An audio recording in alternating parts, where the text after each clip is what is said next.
said that last year, 33% first swing rate. This year, 47%. And listen, it's regular season baseball is not the home run derby. Obviously, it's apples and orange, but that's a huge, huge difference. And like, we can good news, bad news him a little bit. The bad news, slugging percentage is down 103 points. Not what you want. He did, though, earlier this year in May against the A's, have the hardest hit ball of his entire career. He had a double at 116 miles an hour. So whatever the causes are for his down season, it's not that he can't hit the ball hard anymore. Obviously, 116 is no joke. There are a couple of hometown guys. Garcia's a hometown guy because he plays for the hometown team. But Bobby Witt Jr. is the hometown boy who returns to the Dallas area. Grew up in Colleyville, 25 minutes away from here. He's one of the MVP frontrunners right now. He's one of the superstars in baseball. He's a first-time All-Star. Hitting the ball up the middle a little more this season. Better all-around hitter, but the exit velocity and the distance a little bit lower on fly balls. So better all-around hitter. Will that translate to the Derby, Mike? Cautiously optimistic. So here's one thing I can tell you that's going to make him look great, aside from the home runs and the steals and the Gold Glove defense and all that. He hits his home runs at 107.9 miles an hour. Nobody in this field hits the home runs harder than he does, which I think it's cool because it gives you the ability to maybe mishit it a little bit. You've got a little bit excess. You don't need to get all of it. And you can see, look at all the red there. He hits the ball hard everywhere. He doesn't need a spot. If it's somewhere he can hit it, he will crush it. Well, this is a great example, too, of a great hitter. I mean, this is what he is. I mean, seeing just his zone right there, I mean, that's the most spread out, very versatile type hitter. So how does that translate into when you really do need to concentrate on one zone? It's not going to help you if you're just swinging at everything. Bobby Witt Jr. is the most interesting hitter in this entire Derby for me. And one of the most interesting pitchers, James Russell, who is a former major league pitcher and was teammates with his dad, Bobby Sr. with the Rangers, or James' dad, Jeff, was teammates with his dad. You have Witt Sr. and Russell Sr., now Witt Jr. and Russell the younger. Bobby has three brothers-in-law who are all major leaguers. Could have picked any one of them. He goes with James Russell today. It's a ridiculous family. And by the way, his dad, he said his dad's arm is a little bit too tired. Obviously, after 16 years of pitching. Alec Boehm is maybe the biggest underdog in the field. Bobby Witt's going to go second. Alec Boehm's going to go first. If this was a doubles derby, and excuse me for using this line, you're going to hear it a lot, he'd be the favorite. He leads the majors in doubles. Can that translate into home runs? Here's the Nitro Zone. Not necessarily, though, where the hard hits are coming this year. No, it's really interesting that where he says he wants it isn't where the data necessarily says he should want it. Now, again, obviously, you're maybe in a regular season game shortening your swing at the top. You're trying to make contact. It's a little different. But listen, this guy was a former very high draft pick, and he's been more good than great with the Phillies, except if you look at what he's done, he has upped his slugging percentage every single year of his career, about 40 to 50 points every year. And this year, he's up 40 points over last year, and he's really starting to get into that pull power that the Phillies thought they saw when they drafted him. He has won a home run derby. It was in the Coastal Plains League in 2016. The stakes perhaps a little different today. Alec Boehm will be leading off in the home run derby. We're going to start in around 20 minutes. Plenty more to get to, though. Home Run Derby 2024, right next door to Six Flags Over Texas. Take a ride with us.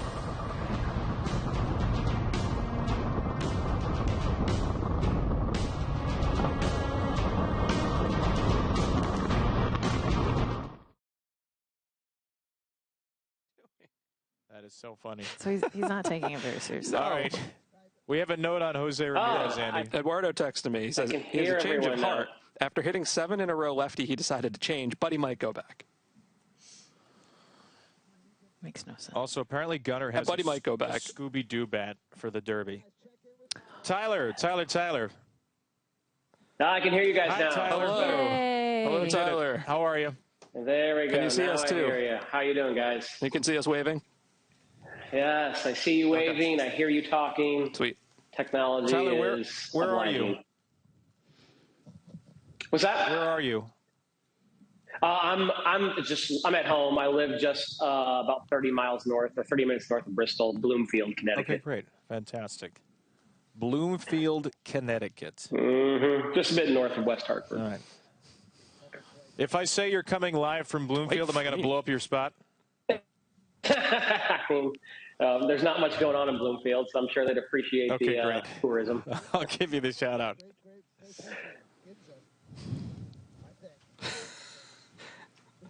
No, oh, you can't hear. Okay. Our producer's saying Ginza is a great sushi place.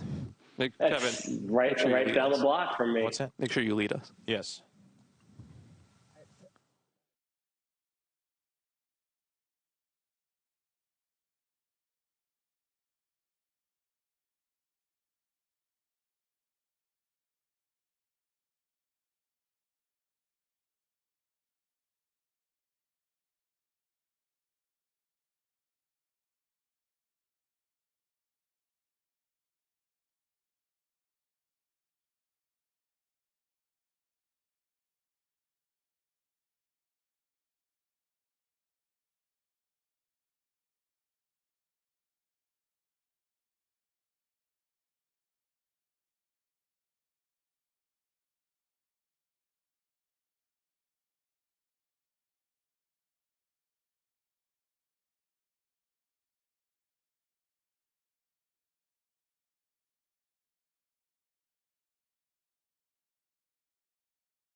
Stream every out-of-market MLB game, now available at a new low price starting at $94.99. Blackout and other restrictions apply. Visit MLB.tv for details.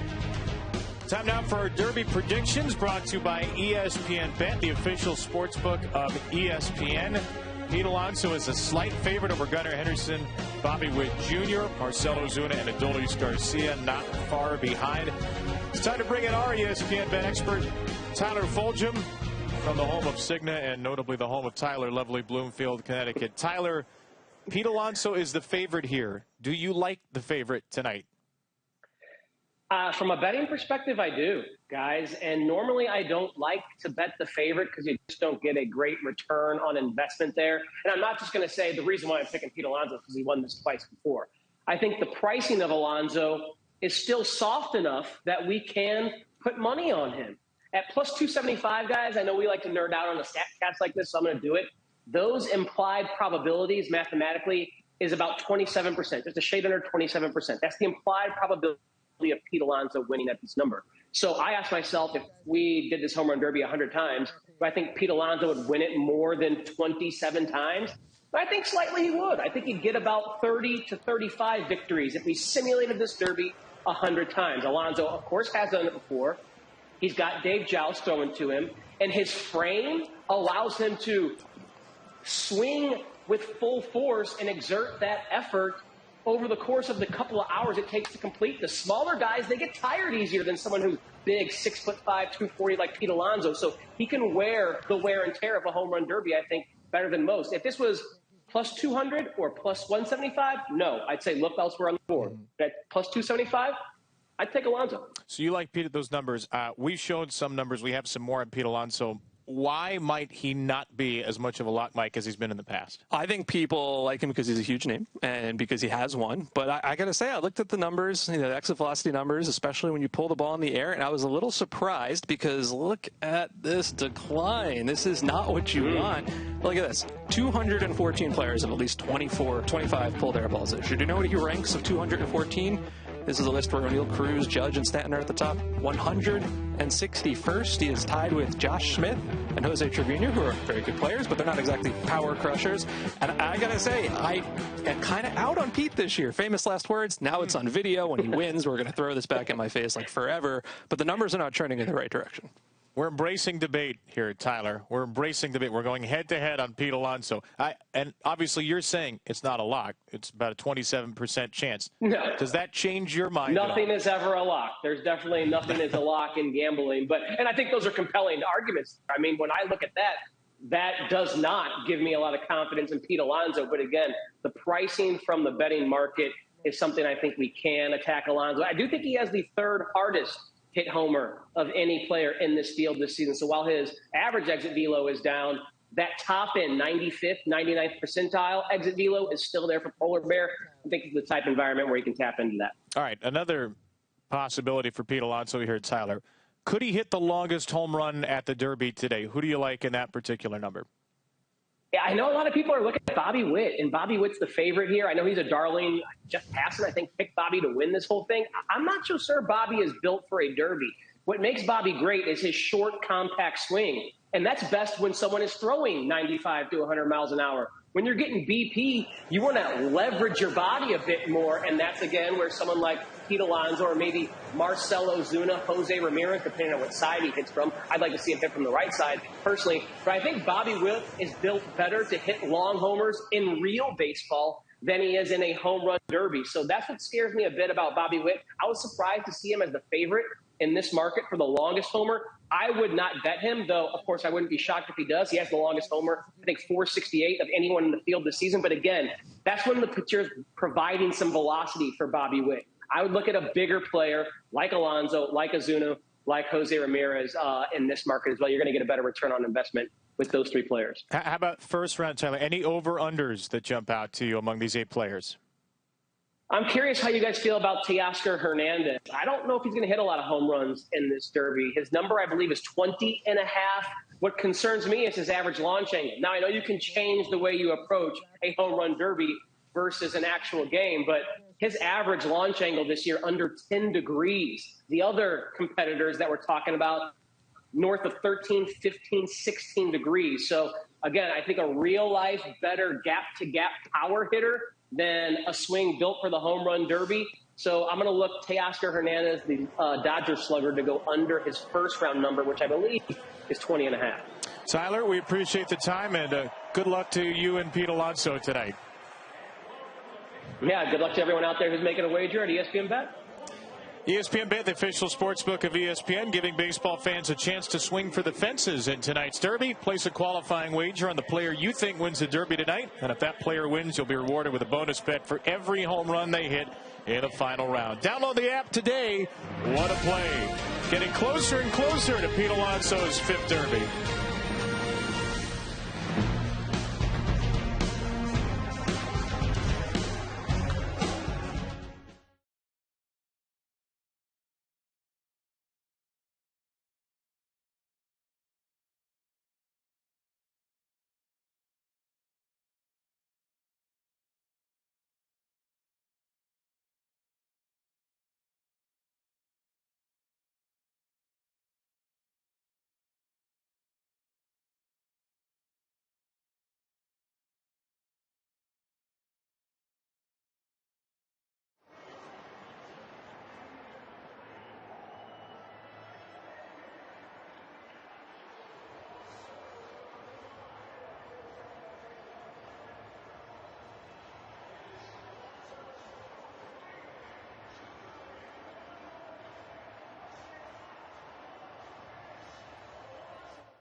Legal moment.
Baseball Tonight is presented by T-Mobile. Swing into the future with the exclusive 5G innovation partner of MLB. Here in Arlington, Texas, and inside Arlington, Texas, the players and their families getting ready to watch the Home Run Derby in 2024.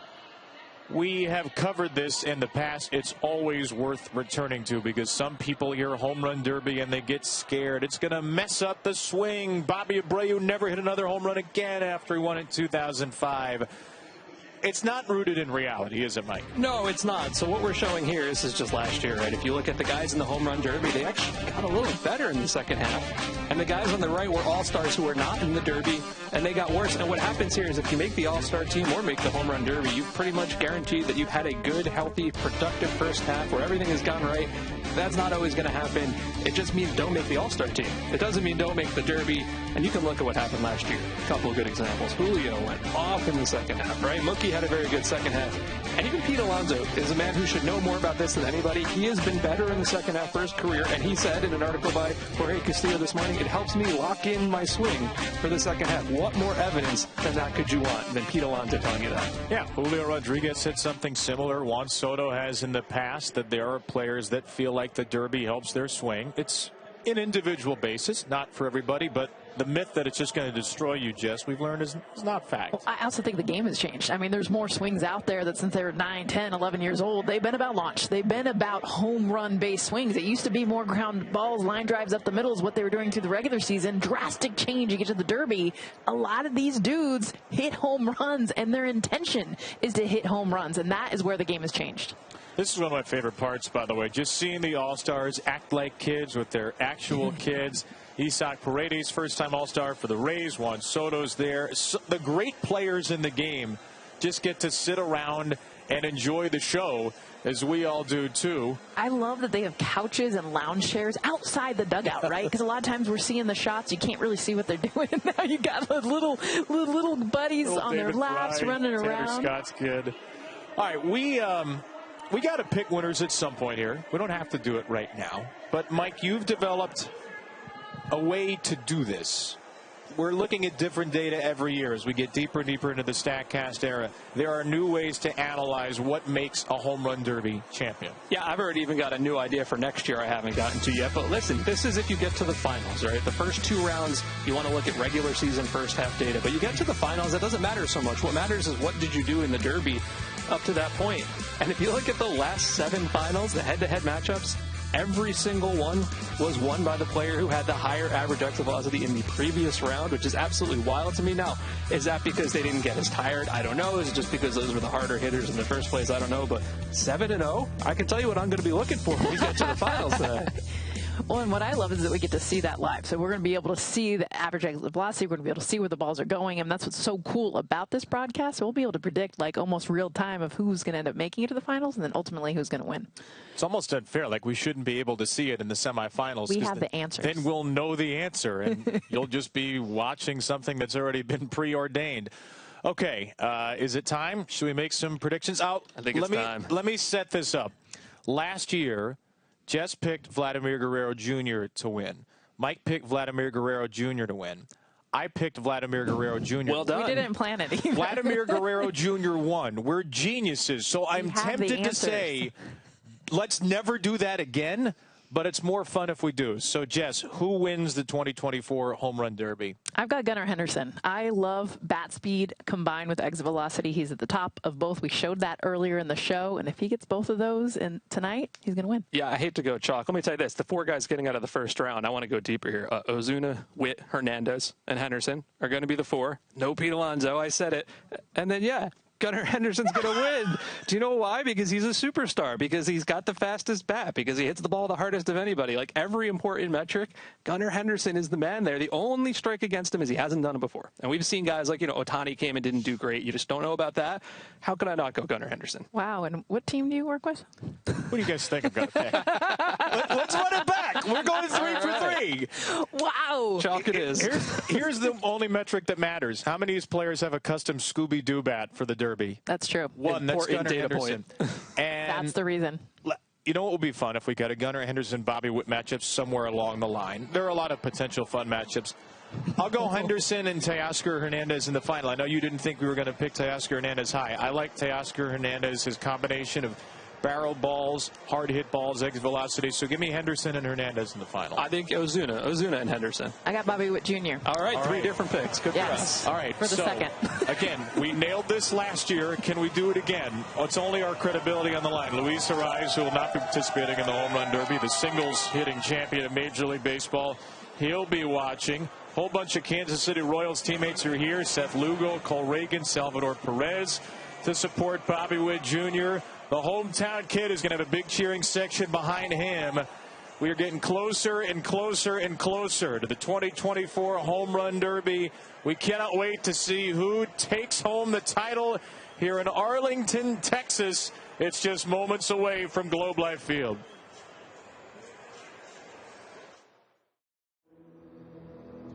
There's something instinctive about it. The way the crack of the bat pulls us to our feet. Eyes to the skies, tracing the ball's arc toward infinity. From backyards to the big leagues, the feeling is universal. We love home runs. Since the dawn of the dinger, we've been losing our dang minds over it. Is it nostalgia for the unforgettable moments and the swings we used to imitate?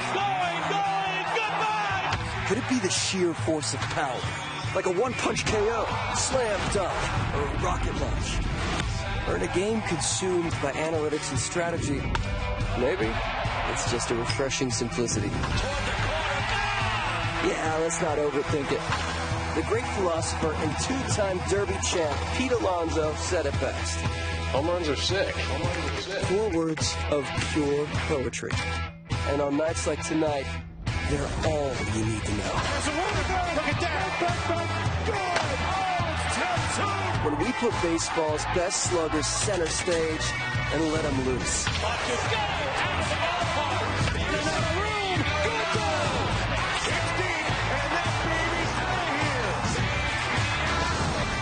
Tonight, the show comes to Texas, where, well, you already know what they say about Texas. So, if you love home runs, stick around. Because as we've established, home runs are sick.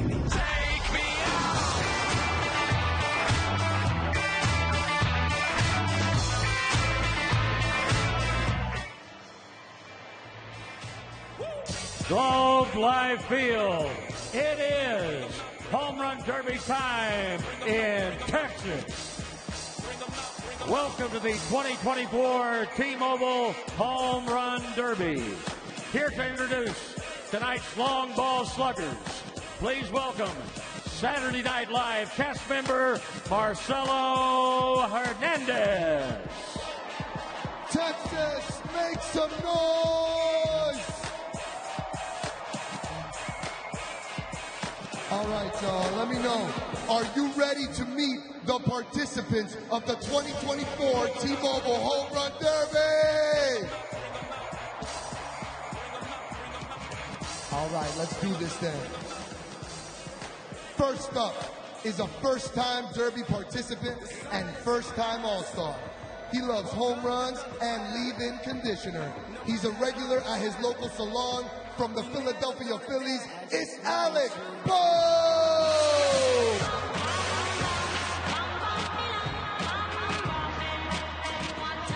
Look at the flow on this style. Just pure lettuce. Voted best hair in high school. A lot of people don't know that.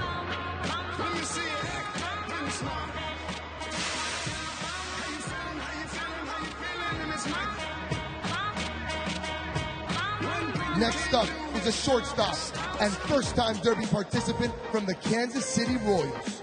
He won the 2018 MLB High School Home Run Derby, and he's back, but he's all grown up now. Give it up for Bobby Witt Jr.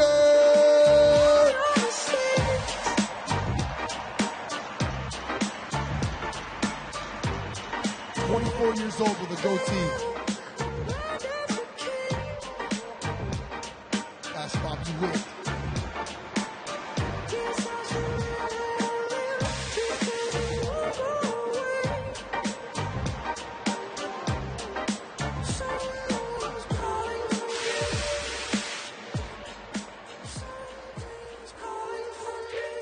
This two-time All-Star outfielder from the Dodgers is making his Derby debut today. If you want to know how he got so big and strong, you're going to have to Google arroz con habichuela. From Cotuí, República Dominicana, it's the Oscar Hernández.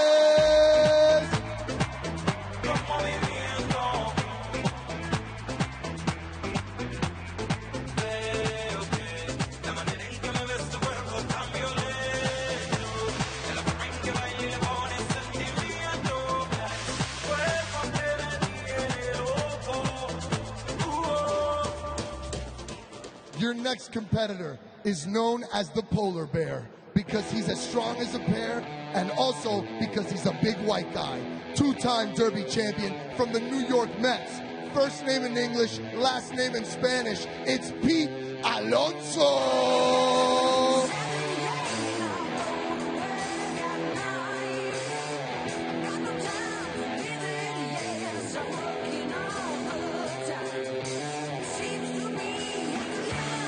Home runs are sick, Pete.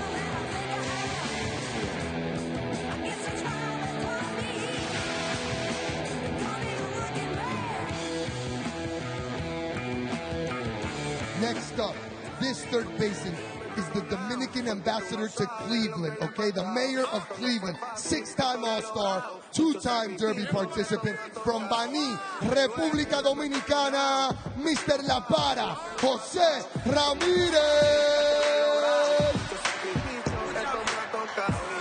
Fiera, lo que salen puro, son pocos los que quedan. El código, si somos, sino que lo muevan. Los tigres bacanos poseídos por la envidia. Yo no puedo cambiar eso, eso viene desde la Biblia. Desde los tiempos escritos existe la demagogia. Jodaco dice que no es amigo porque te auxilia. Sígate llenando, presumo de mi sistema. No envidio, no traiciono. Your next participant is a three-time All-Star, first-time Derby competitor from the Atlanta Braves. He's a Scorpio, so you know he's taking this serious. With 26 home runs on the season from Santo Domingo, República Dominicana, the Big Bear, Marcel Osuna.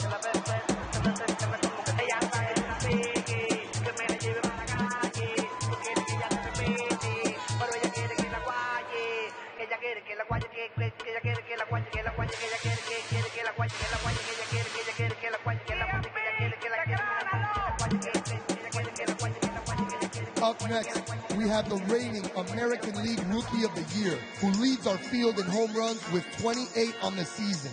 He looks like he plays lacrosse, but this kid can whack a baseball. If you can say his name, congratulations, you speak English. Please welcome Gunnar Henderson!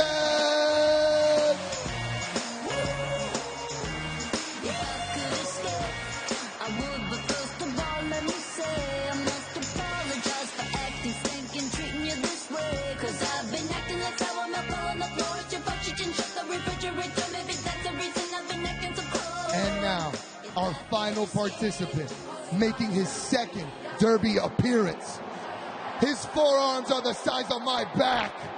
The 2020-23 ALCS MVP and World Series champion from your Texas Rangers, from Ciego de Ávila, Cuba. Make some noise for Adolis Garcia!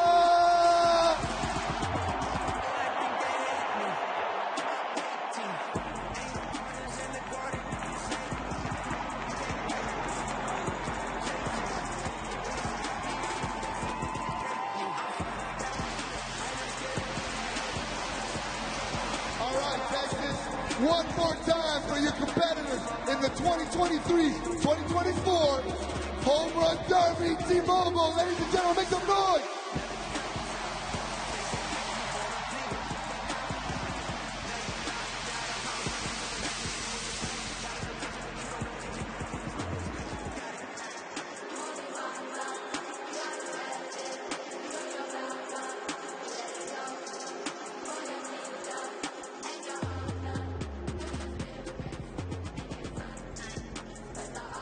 And now, ladies and gentlemen, please rise if you're able and kindly remove your caps for the presentation of our nation's colors by the Texas Department of Public Safety Honor Guard.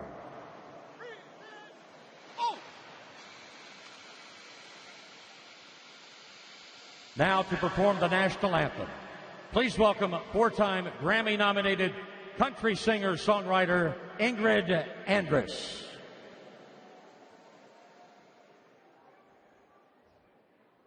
Oh, say, can you see by the dawn's early light what so proudly we hailed by the twilight's last gleaming, whose broad stripes and bright stars through the perilous fight o'er the ramparts we watched were so gallantly streaming, and the rocket's red glare, the bombs bursting in air, gave proof through the night that our flag was still there.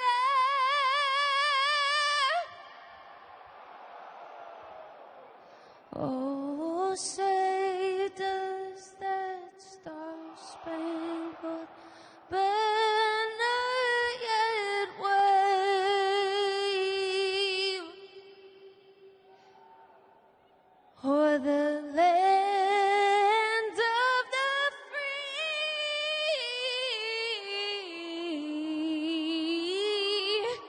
and the home of the brave.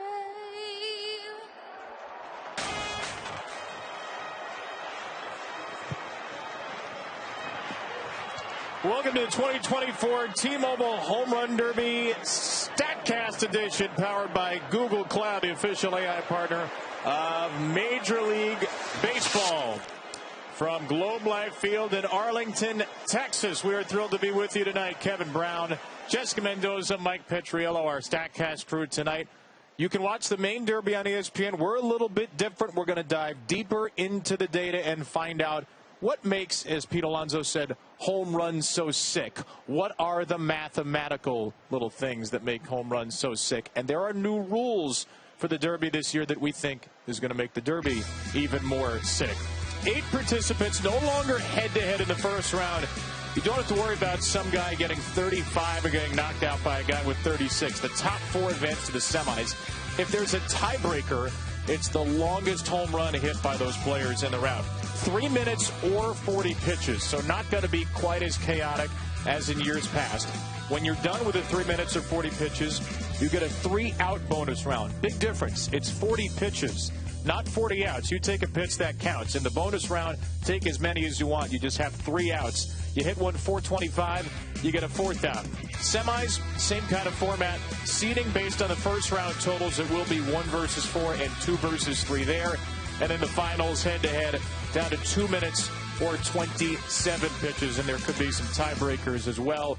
So, new rules this year, Jess. How's that going to change the Derby? How's that going to change the strategy? Well, it's more importance on the B pitcher, and also the intelligence of the hitter is going to be more maximized. You talked about the 40 pitch limit. So because of that, the hitters need to understand, what is my nitro zone? What's going to allow me to maximize every single swing to hit it out? And when we look at the years past, especially when you think about Pete Alonso and his BP pitcher in Dave Joust, that's exactly it. The years that he's won, you look at where exactly the BP pitcher has thrown. Dave Joust, 2021 and 2022, specifically those 2 years. I mean, he is nailing the zone that Pete Alonso knows that he can absolutely rake and maximize those swings. Look at last year. I mean, it was very clear. Those are outside pitches, not going to be able to hit him out. It was such a sprint before, so you had to swing at all of them.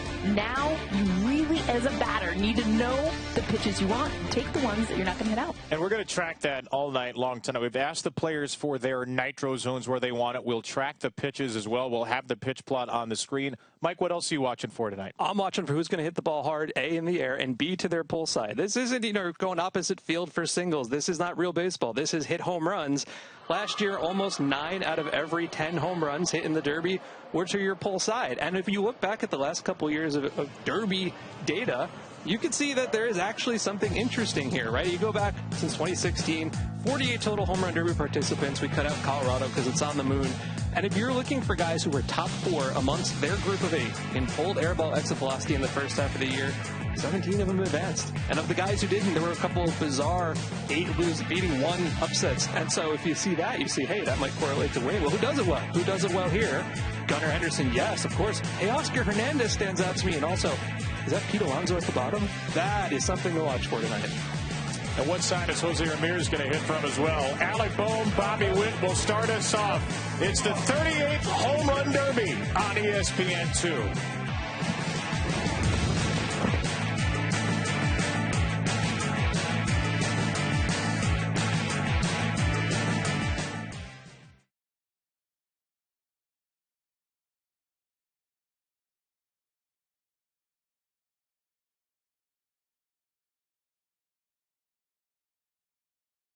As well, Alec Bohm, Bobby Witt will start us off.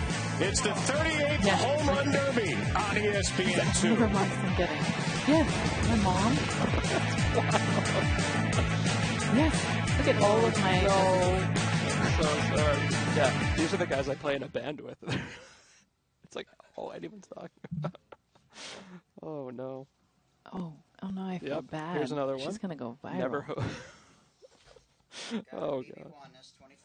We're done with on camera, right? I can lose the jacket now. I'm just gonna. Ben. Hi, Ben. Hello from the future or the past or whatever. Ben, Jess and I have been getting just nonstop text messages from everybody around the country. Bad. Like that couldn't have been the intention. I was almost laughing as we went on. Still, I was like crying a little bit. And this is Texas. Yeah. You think we'd find something that's national?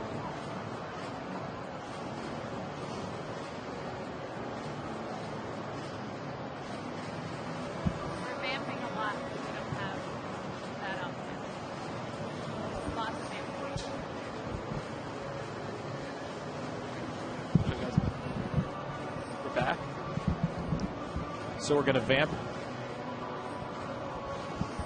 Is Andy still real with us or in the future?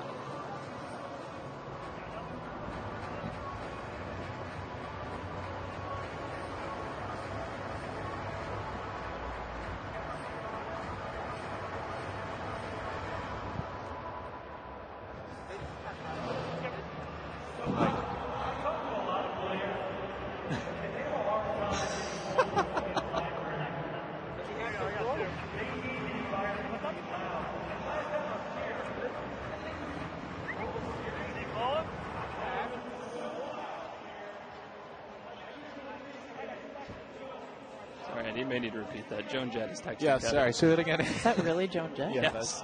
You know her? Yeah, she's a Royals fan. She was singing on stage with her. Oh, we're winging it. Oh, bye. Ben, what are we doing?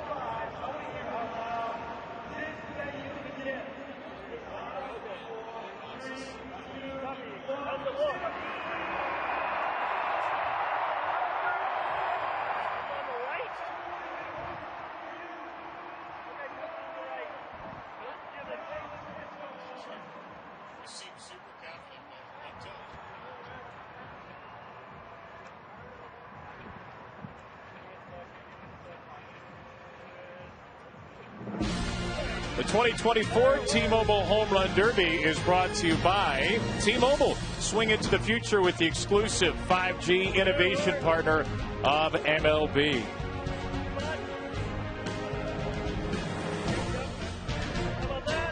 Globe Life Field in Arlington, Texas, getting ready for the 38th edition of the Home Run Derby. Alec Bohm's going to lead us off. He has the worst odds to win, and these pre-derby odds are brought to you by ESPN Bet, the official sports book of ESPN. Bohm will lead it off at plus 1,800. Bobby Witt Jr., the second fewest home runs in the field, but he has the third best odds to win behind Gunnar Henderson and behind the two-time champion Pete Alonso, who won it in 2021 and 2022.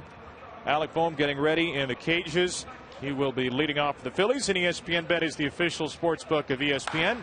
New players can get their first bet on the Derby insured up to $1,000 in bonus bets. Scan the QR code to download the ESPN Bet app and get started today. What a play. Gunnar Henderson hanging out with Eduardo Perez. Again, Eddie Karravich, Todd Frazier on ESPN, Kevin Brown, Jess Mendoza, Mike Petriello with you here on ESPN2, the Statcast edition of the Home Run Derby. Exit velocity, pulled air balls, a new phrase that Mike made up this year, and swing speed. This is something that's now trackable, a new Baseball Savant Statcast metric. Average bat speed, 75 miles per hour is a notable marker. Gunnar Henderson and Pete Alonso are above that. Why is 75 notable as you look at the comparison between Gunnar and Pete? Yeah, the average is 72. 75 is the fast swing rate, and 75 is also the average bat speed for a home run, which is a happy accident. So 75 is kind of the big magic number you're looking for. But, Jess, it's not just about bat speed, right? It's about exit velocity, and there's a big difference between these two. Well, that's the thing. As you look at Henderson and Alonso, they were at the top, but when the exit velocity, it doesn't always match up with that bat speed. And Alonso down near the bottom when it comes to exit velocity, even though his bat speed is elite. Alec Boehm's going to kick this thing off. Only 11 home runs this year, but Alec Boehm leads the major leagues in doubles, and hey, maybe he could turn some of those two-baggers into four. 31 doubles this year, 11 home runs. That's his pitcher, Scott Wingo, his former college summer ball coach, who has a special connection we'll tell you about in just a moment. Scott Wingo, the first of our 8 pitchers. It's not just about the 8 hitters. This year, maybe more than ever, with the rounds changing to pitches and not outs, the pitchers matter. Gunnar Henderson's is Buck Britton, the AAA manager for the Orioles Norfolk Times. AAA Columbus Clippers hitting coach Junior Betances is back with Jose Ramirez. James Russell, a former big league pitcher for Bobby Witt.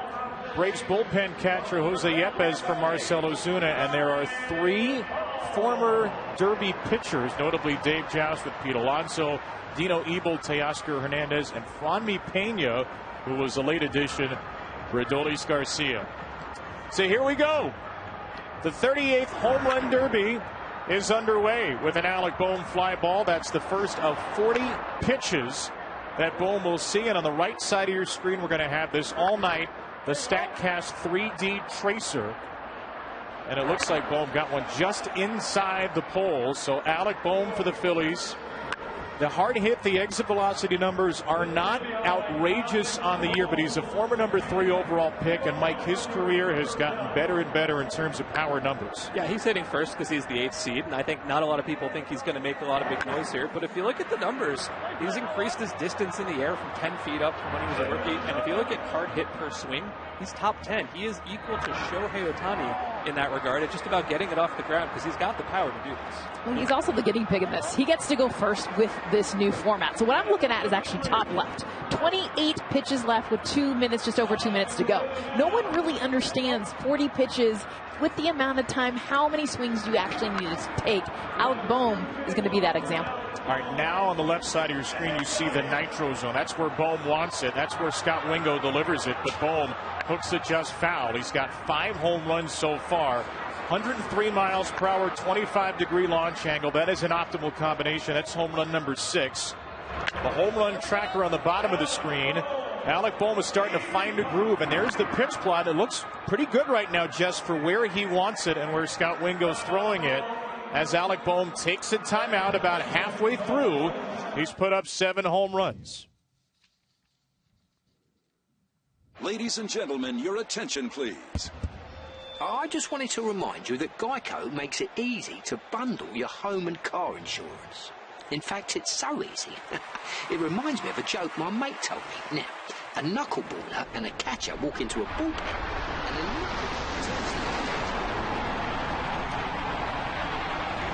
get it? Wow, they really like that one.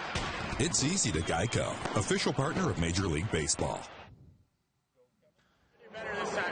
Bryce Harper brought out the bottle of water, which had a label Wooder. Shout out to all the Philadelphians. Harper and Trey Turner supporting Alec Boehm. Slow starts, but starting to heat up. That's the nitro zone. We asked every player where they want to be pitched.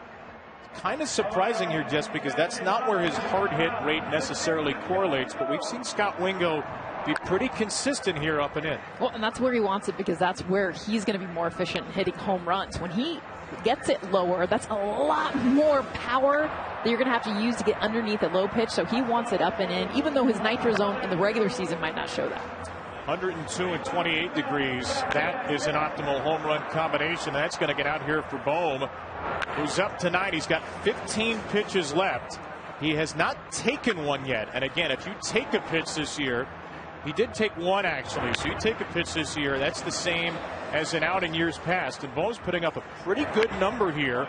Only 11 home runs in the regular season. He has matched that number here in the first round of the Derby. 10 pitches and 45 seconds to go. Will he get them all in? That ball is absolutely blistered at 103 and a 29-degree launch angle. Hitting first has to be such a disadvantage here because he has no idea what he needs to shoot for, right? You obviously just want to get as many as you can. And remember, the distance does not matter right now. The distance doesn't matter until you get into the bonus time. For these first round, it's just how many can you put out. This is a really impressive number by Bohm, who's barreled up a couple. Look at that sweet swing. 102, 34 degrees. Looks like he's going to sneak in just before the end of the round here with Scott Wingo. That ball is demolished. 17 and counting for Bohm. 5 seconds to go. One pitch left. He's at 18. And Bohm will line that one low. But look at this number. He had 40 pitches, and Bohm hits 20 home runs. A home run on half of the pitches thrown. 12 after the timeout for the Phillies slugger Bohm. Well, and look at his swing, too. I mean, when you look at the launch, his ability about 27 degrees is his average. And that nitro zone, and Scott Wingo was able to nail it.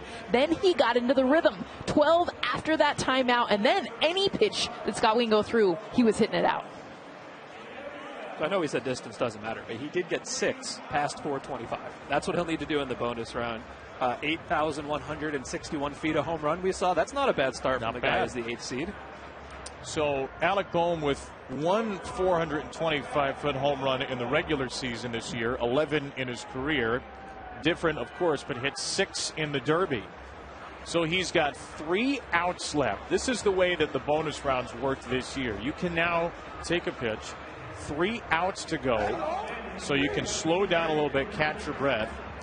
If you don't hit a home run, it's an out. If you hit one 425 feet, though, you get an additional out. You get that 4th out. So Bohm and Wingo could slow down a little bit here. And the pitcher, Scott Wingo, by the way, is throwing to Alec Bohm in a home run derby for the 2nd time. As Bohm will come up a little short on this one. He threw to him in a home run derby in the Coastal Plains League All-Star Game, College League in 2016. When Alec was playing for the Wilmington Sharks, and he said, if I ever do one, I'll call you. 96 miles per hour, 28-degree launch angle, and that's going to sneak out of here for Bohm. So he's got 2 outs left, 1 home run in the bonus round. And again, this is one of the better home run hitting parks for right-handed hitters. That is going to be a pop-up, and Bohm will be down to 1 out, and he has not reached a 425-footer in the bonus round. His legs His legs are getting tired. You can just see it. We'll see in the new format. I think 21 is going to be a pretty good number. Alec Bohm feels good about it. He posts a score to lead off this derby. I don't need the Gatorade. Good job. Good job. Now you just hang and wait to see the advance. All right? Good job. Good job. So Alec Bohm starts at 21.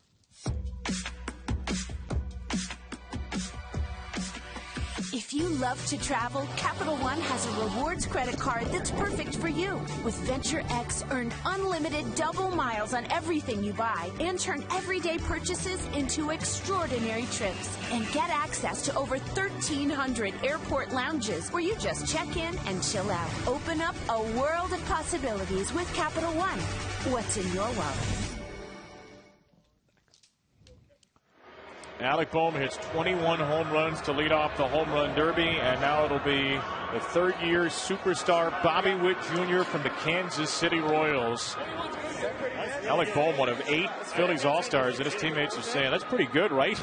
He's got to feel good about 21, and now Bobby Witt Jr., the 5th Royal ever to the home run derby. trying to be the first Royal to make it out of the first round. Where's his nitro zone? It's right down the middle. This is my favorite one, I think. We have one of these for everybody, and nobody else is this widespread. That's not really, there's a place it has to be. He can get to it anywhere, which is why I like that he said middle, right? It's like start there, be somewhere in that range, I'll crush it. Well, the key for him is going to be his start. We saw that number 21 that he's got to get to, but remember, Alec Bohm started slow. I mean, he only had 7 home runs before the timeout. So for Bobby Witt Jr., it's about from the beginning to get into that rhythm. Only way he'll beat Bohm. So again, the top 4 advance to the semifinals. Head-to-head once we get to the semis and the final. It's just the top 4 out of the 8 hitters here. So Bohm posts a score of 21, and now he'll sit and wait the next 7 hitters. Bobby Witt Jr.'s pitcher is James Russell. Major League pitcher 2010 to 16. He married Bobby's sister Nikki. James' dad, Jeff, played 14 seasons in the majors, playing with Bobby's dad, Bobby Witt Sr. Bobby and Jeff played together on the Texas Rangers. Bobby Witt Jr. is from Colleyville, which is about 25 minutes from here. So this is a special homecoming and a special Witt-Russell connection. And Bobby 0 for 2, and again, you take that pitch, it counts. It's pitches, not outs in the first round. That was way high from Russell, the 4th pitch. So Bobby starts 0 for 4, though he clubs this one, and that'll be home run number 1. And that one's up above the zone, and Witt's going to tank this out for number 2. And Bobby's hitting bombs right now that are not close to the zone, but Russell is starting to really miss high. Yeah, when I looked at the numbers for Bobby, there was something that stood out. It's very simple. It's not even that Statcasty. He has been so much better on his home field this year. Almost 400 points of OPS better hitting in Kansas City than on the road. And obviously we're here in Texas. That's something to watch out for. I don't know what makes it about Kansas City that he loves hitting there, but it's not quite the same one. Down to 26 pitches to go. That ball is a seed from Witt, who hit one 412 a few moments ago. He's sitting on 4 home runs right now, and Russell is missing way up here too consistently. When again, you only have 40 pitches. So Witt has taken a couple, and he's just trying to get his bat on everything right now, Jess, because he doesn't want to lose pitches. Well, we also saw he's the more diverse of all the hitters too, so he is able to hit almost all pitches in the zone out of the park. Bobby's going to take the timeout at 1:36. He's only 5 for 21 to start here, trying to get on the same page with his brother-in-law pitcher. So it's important to remember, he does not need to match what Bohm did, right? This is no longer a head-to-head. He obviously needs to do more than 5, but the goal is not necessarily to do what Bohm did. You can see he hits the ball pretty hard, right? Barrel rate has gone up, hard hit rate has gone up. That is not the issue.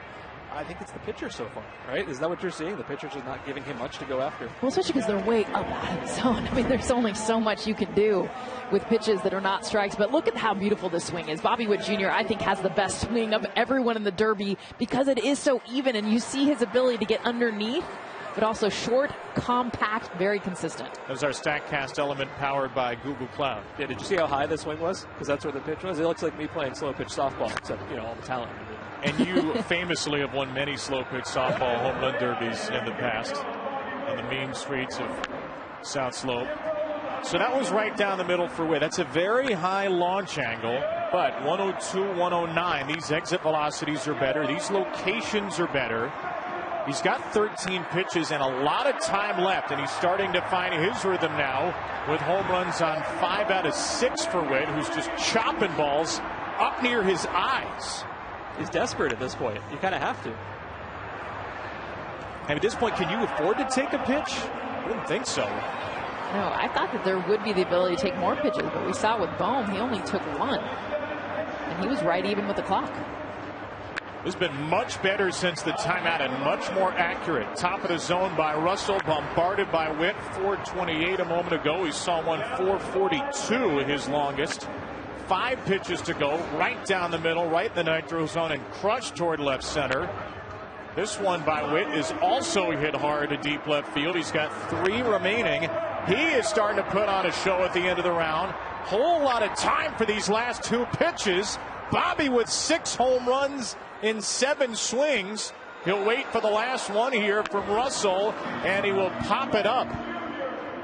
But 6 home runs in the last 9 pitches. And Bobby Witt Jr. and James Russell shake off a slow start to put up 16-11 out of the timeout with the bonus round to come. You talk about 2 different swings. Alec Boehm took so much longer with those because he had a longer swing, and that's why he went right up against it. You look at the nitro zone and how accurate Scott Wingo was to be able to hit that for him to get those 21 home Scott runs. Wingo's about to be the new Dave Joust. He keeps that up. That's impressive. So Witt's got 16. Again, top 4 advance. So we don't know what the rest of the scores are going to be. But if Bobby can get to at least 22, feel a little bit better, put some distance between he and Boehm. Now, with the bonus round this year, it's outs, not pitches. So theoretically, guys, you get as many home runs as you want as long as you don't make 3 outs. Look how even this swing has to be. That's at your letters. I mean, Bobby Witt Jr., all he's got to do, we saw home runs at an 18-degree launch angle. You never see that for a home run. Bobby Witt Jr., the 2nd overall pick in 2019. Alec Boehm, who started this, was the 3rd pick in 2018. Some high-powered, top-of-the-draft picks. Witt melts it. 109, 28 degrees, certainly gone, and it is. Beginning bonus round with a home run and then going the other way for his first out. 430. So Witt has unlocked that 4th out. You hit one 425 of the bonus round. You get an extra out. And this one from Bobby Witt Jr. is blasted, and that one's gone. So there's 2 in the bonus round, and that one is hooking foul. 439, by the way, was the 2nd. So he's already got a couple of 425 footers. Only matters if you get one. And it's such a reminder that it's the top 4 because I keep thinking he's going against Boehm, right? Same. Like that's the only hitter that we've seen. Wow, I can't believe he swung at that pitch. And still almost hit it out to dead center. Did you see that 22-degree launch angle? I want to know, is it 6.5 feet off the ground that he's going after this? And hit that 405 feet. Wildly impressive. Can Statcast measure the highest swing in the home run derby? Because I have to imagine he'll be a favorite for it at the end of the day.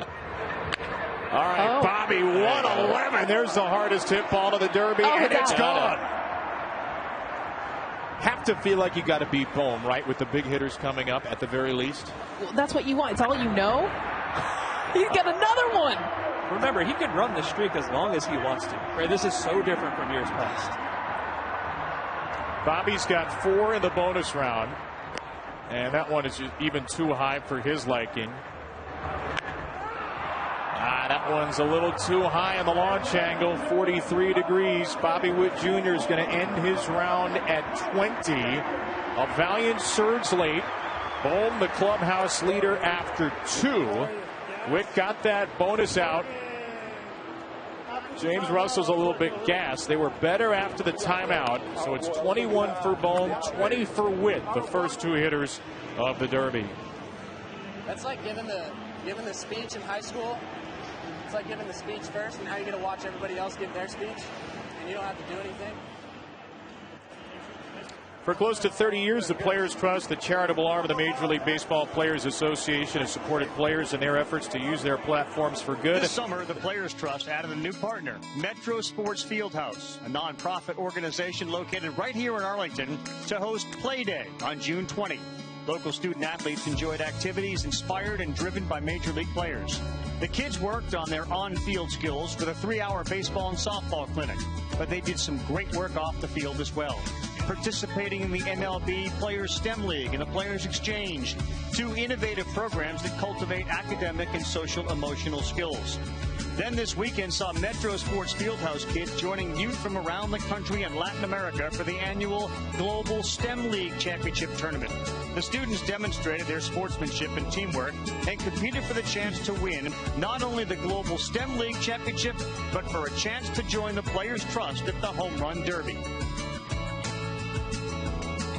There they are meeting the players in the field during batting practice beforehand. For more about how to bring these free programs to your school or youth organization, visit playerstrust.org. 21 for Bohm, 20 for Witt.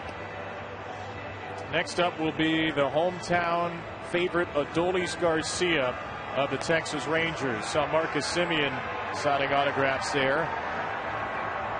Garcia trying to become the fourth player to win the home run derby in his home ballpark. Ryan Sandberg, Todd Frazier, and Bryce Harper. Harper the most recent to do it 5 years ago. This is a little bit different, Jess. The nitro zone and the pulled air balls don't seem to match up for Adolis Garcia. On the left is where he wants it. On the right is where his powers come from. MLB regular season pitching on the right, and then you got your BP. Give me just what I know I can be efficient with. And what's cool about Adolis Garcia is the fact that he's very simple with his lower half. No stride. He kind of just does a knee tuck. I've seen a lot of these guys lose their legs. I think Garcia is going to be able to keep his throughout this round.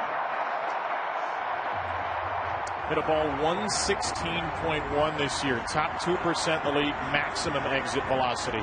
He can really hit it. And we'll see if his pitcher can really throw it. Franmi Pena, who pitched the last 2 years to Julio Rodriguez, is the pitcher for Garcia this year. We just learned a few hours before the Derby it would be Pena, as Garcia air mails one off the pole and left. And an explosive first home run for Adolis Garcia. American League Championship Series MVP with the Rangers last year. And Garcia bombs away here to Globe Life Field, a place he struggled this year.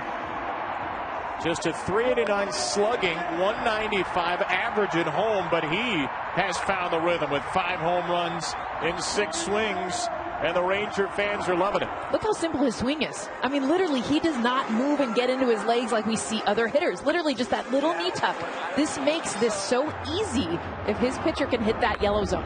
He's having kind of a wild year, right? His slugging percentage is down 103 points. That is objectively bad. But you would think it would be because of weaker hitting, and it's not. The hard hit rate is still there. The barrel rate is still around the 90th percentile. It obviously hasn't gone well. He had a great first month, not so well since then. But he hits the ball hard, and for an event like this, that's kind of all you need. Pena's been mainly hitting the inside part of the plate. Little high, little low. That ball's perfect. Tucked inside the pole. 7 for Garcia. Blasting off to left center with number 8 on the way. And the timeout taken.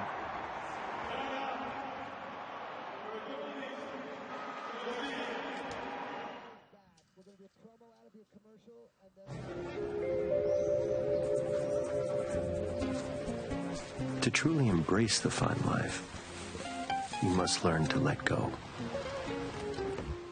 Bienvenidos a la vida más fina. The 3 for Me, only at Chili's, is now available with the all-new Big Smasher Burger.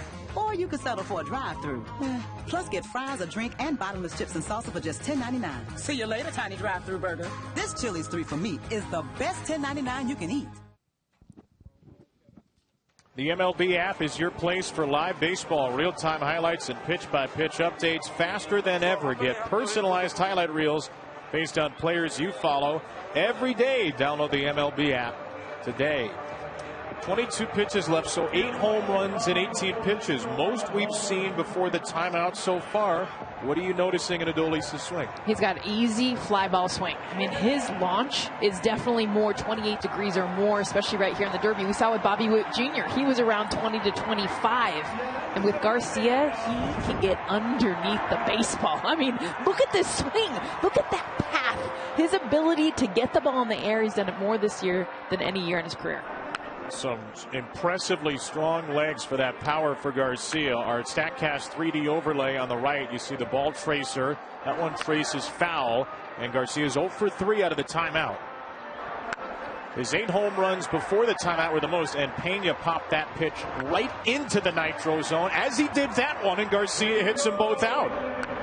Jess, I know you said before it's really hard to compare regular season pitching to an exhibition like this, but his first pitch swing rate is up wildly, 33% to 47%. Can you take anything away from that? Like, is this a good setup for him because he just gets to go out there and swing? He doesn't have to try to walk. The only thing I would say is he should have taken a pitch by now. Like, we've seen that's the ability with having 40 pitches max, is the pitches that aren't ones that he can hit out of the park, he needs to take. He's on a run right now. He's up to 13. They get 14 and counting. Garcia right above the nitro zone. Pena peppering with precision, down and in. Adolis again smokes one. Is he going to get all the pitches? 8 with 30 seconds to go. Not sure Garcia's going to get all 40 pitches, but he's putting up a pretty good number anyway. Pena's got to hurry. He's really taking his time. That ball's foul. Pace is slow. A little too slow, maybe. Garcia's going to be the first one to come up short, but he's still watching it, just annihilating baseballs. 3 pitches to go. That's a low line drive, too low. Go! Throw it. Go! Throw it. And that one for Pena. We'll see. It's not going to make it out anyway. So Garcia sees 39 of the 40. You said he needed to take one. Maybe we'll consider that the take. He's at 18 with the bonus round to come.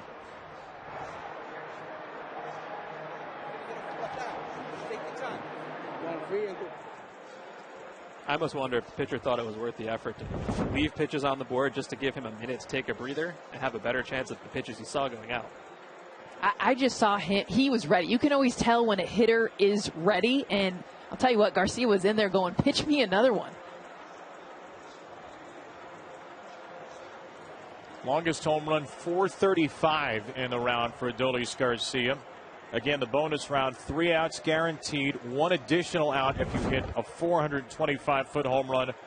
Just take us through the 4-day replay of this swing. Well, first of all, it starts with a simple knee tuck, but his launch is the most that we'll see in this derby. His ability to get underneath the ball. What does that allow him to do? It allows him to hit anything low to above. We've seen other hitters only be able to hit certain pitches.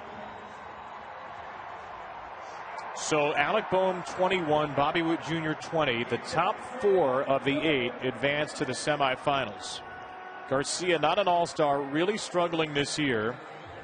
Began the year brilliantly. 8 homers in his first 28 games, slugging .585, homered in 3 of the first 4. In the 62 games since, hitting .174, slugging .323, only 9 homers. Maybe, just maybe, a competition like this is what he needs to find his rhythm. Bonus round time. Frammy Pena pitching. And Garcia not close on that pop-up. There's out number 1. And this is where Pena can take his time. He's already got 1 out to go. 0 for 2, couple of infield pop-ups. He's going to swing at everything. He's going to pop this one up too. So that career-high first-pitch swing rate. A little too aggressive. Now 100% first-pitch swing rate in the bonus round. He didn't take a pitch. He did not take a pitch. I mean, everything. 42 pitches, 42 swings, and Garcia is in last after 3 hitters. Hard to imagine, given the names to come, 18 will be enough. We'll see. But Adolis Garcia had the most home runs before the timeout, and he ends up with the fewest home runs after. You look at the first 3, right? 21, 20, 18. We didn't really have a good idea of what you needed to shoot for, right? And now the guys who've gotten a chance to go last, they're like, okay, now I've got a pretty good idea. Now I know what I need to get to. Now how many swings I have, and it can't be overstated. There's so many fewer swings. Last year, Randy Arozarena took 57 swings in a round. Yeah. Nobody's doing that this year. Well, we're also seeing the variance of Garcia, not even being able to get all of his swings to hitters that have been able to finish early. So if you're waiting and watching, you're like, okay, we're seeing every single possibility. Teoscar Hernandez will be next up. Terrific Dodgers outfielder. He and Pete Alonso have each hit 19 home runs this year. The home runs decide the first round order. There was a coin flip beforehand. And because of the coin flip results, Alonso gets to go after Hernandez. Good to know we're still deciding certain things in the Statcast world on heads or tails. Sadly, you didn't flip the coin and have them hit it and see what the coin looked like. How do you know that? That's true. Is it possible? Why don't we start that rumor right now, make it an urban legend? When Teoscar, I think, announced he was mic'd up, he wanted to do this, right? As you can see, his spray chart here, he hits a pull side, as do most guys do. And he said, and I quote, "I'm so happy, I'm so excited. Since I've been in the big leagues, I've always wanted to participate." And you have enough stars saying, no, I don't want to do it. It just sort of warms my heart that this guy's like, let's go. This is where I want to be. Let's crush some dingers. Dino Ebles, his coach. Fourth time Dino's pitching to somebody in the Derby. We're excited to see, and Jess, I know you've gotten to see it with the Dodgers, Teoscar Hernandez's personality shine on the Derby and the All-Star stage. Yeah, I mean, this is definitely somebody. And Dino Ebel, the experience that he has, both with his boys, who have both won some Derbies and are in the house tonight. Yeah, Trey Ebel won a Little League World Series Home Run Derby a couple of years ago. His son Brady competed in the high school Derby Saturday, and these are some good-looking swings. 466. An eye-opening shot, 436 after that. Hernandez immediately with by far the longest home run of the round. We said it on the pregame show. This is, I believe, the most underrated hitter here, because if you look at how hard did they hit the ball in the air to the pull side, it's Gunnar Henderson 1, and it's Teoscar Hernandez 2. Even though he is not a big of a name as everybody else here, I really think he's got a great chance. His longest career home run, exactly that number, 466 feet in 2020. He hits that right from the start here, and Hernandez with 4 homers on the first 6 swings, slowing down a little bit. 105 and 25. That's a good combination out to left center, and Hernandez gets one at 448.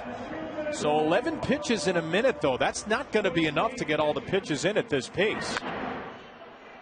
Dino Ebel's being a little more patient here. They have to pick it up to get the 40 pitches in. But it's Teoscar. Watch him.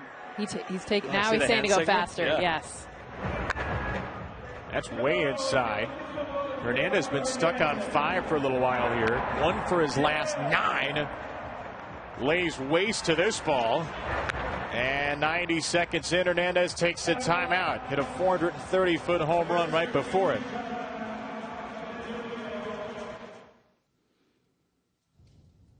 The picture Haley sent of the twins, it's so precious. Oh, let me see. It's in the group chat. Oh, okay. That's weird. I don't see it. You started a family chat without me? Shame! No, look, it's not you. It's just it's your new phone. Blurry photos, weird likes. You know, if your group has different phones, just use WhatsApp. It's seamless and private. Oh, this is fun. I still can't believe you cut me out. Well, we may have cut you from here, never from here.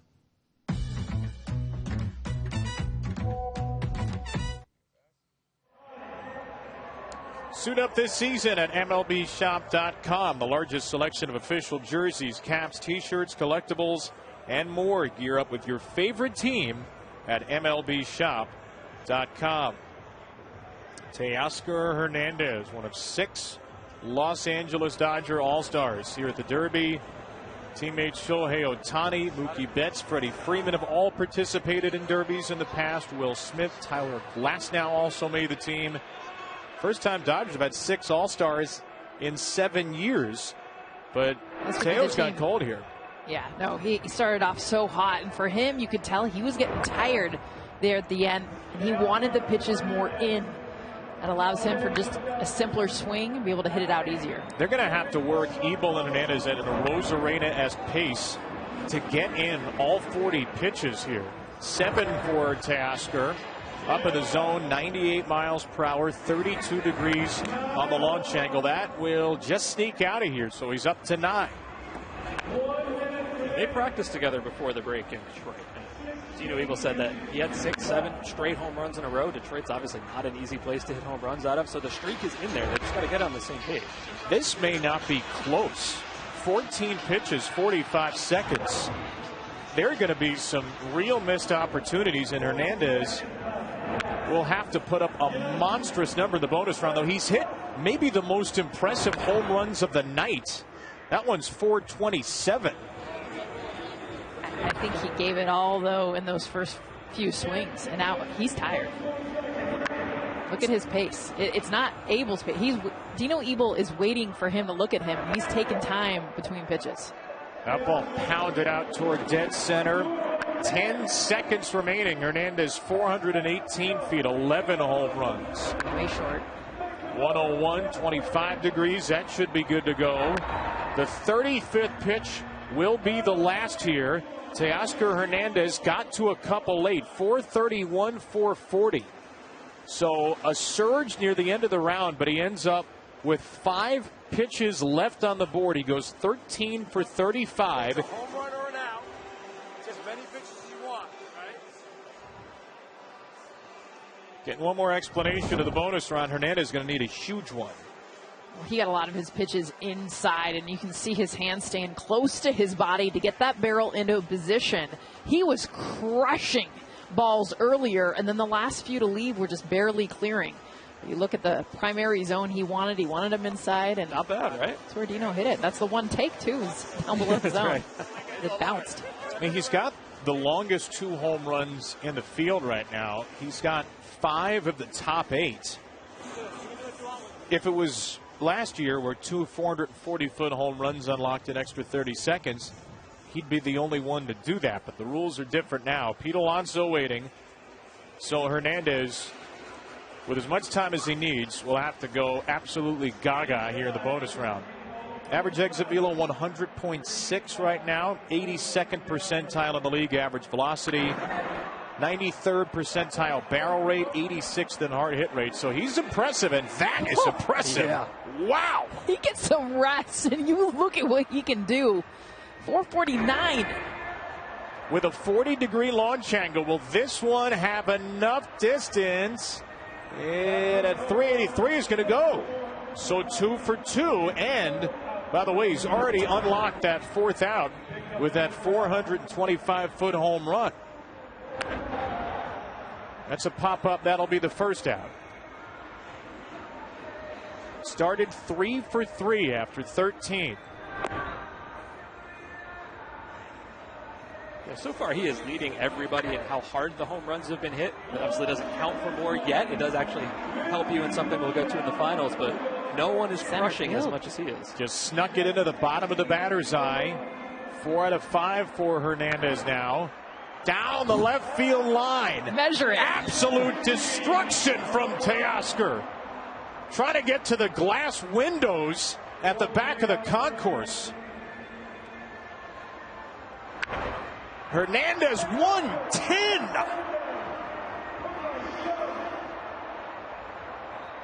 .456. He's only made 1 out now, 2. He's got 2 to go.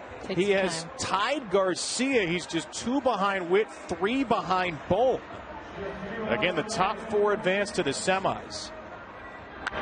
Oh my, it's been an amazing round. This one's popped up short at 45 degrees.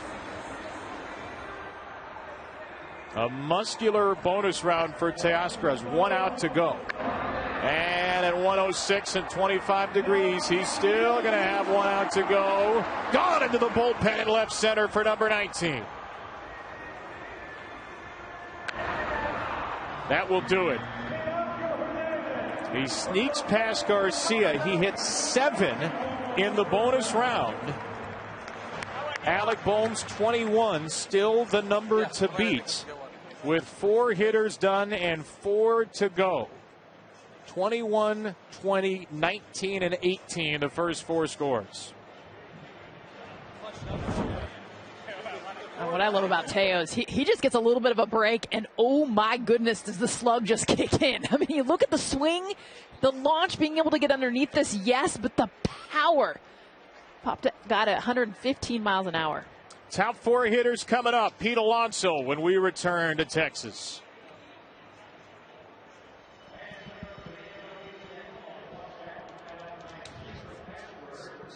I said 13-2, and then it said 7 on the bottom for 19. I thought it was 13-6. Okay.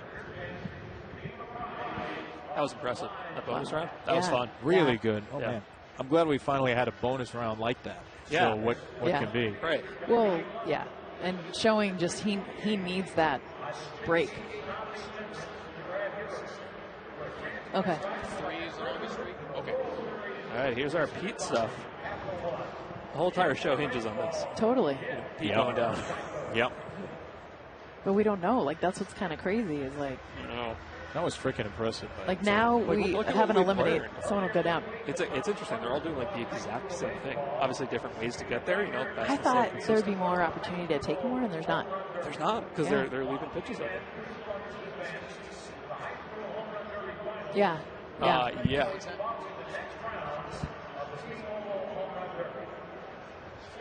Wow. You're asking or confirming? No, I can tell you. Hard to tell. Teoscar hit some like right on the border. He might have 2 or 3 in center. But he's the only one to hit him to center, we could say.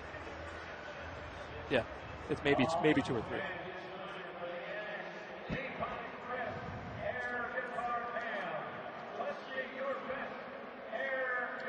Okay. Stand up.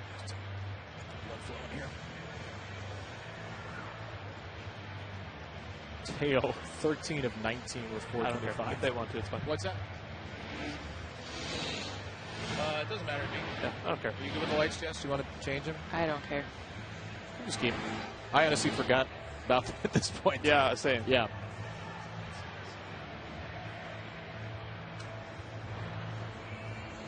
What do you guys need from me? Anything different? Any more? Any less? Good. Okay. Sound good. Okay. Yeah. Oh, I didn't see that at all.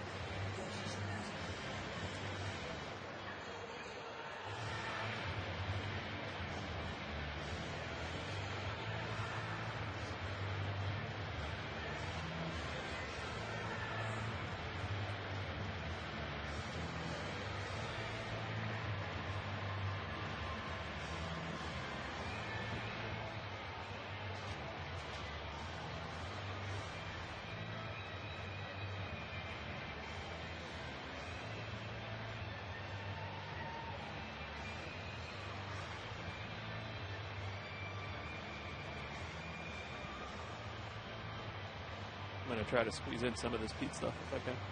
Go for it. Okay. You always like say that. Like you just said, because that I'll note it. It's not quite so as explicit as "Don't talk, Jess." No, but I.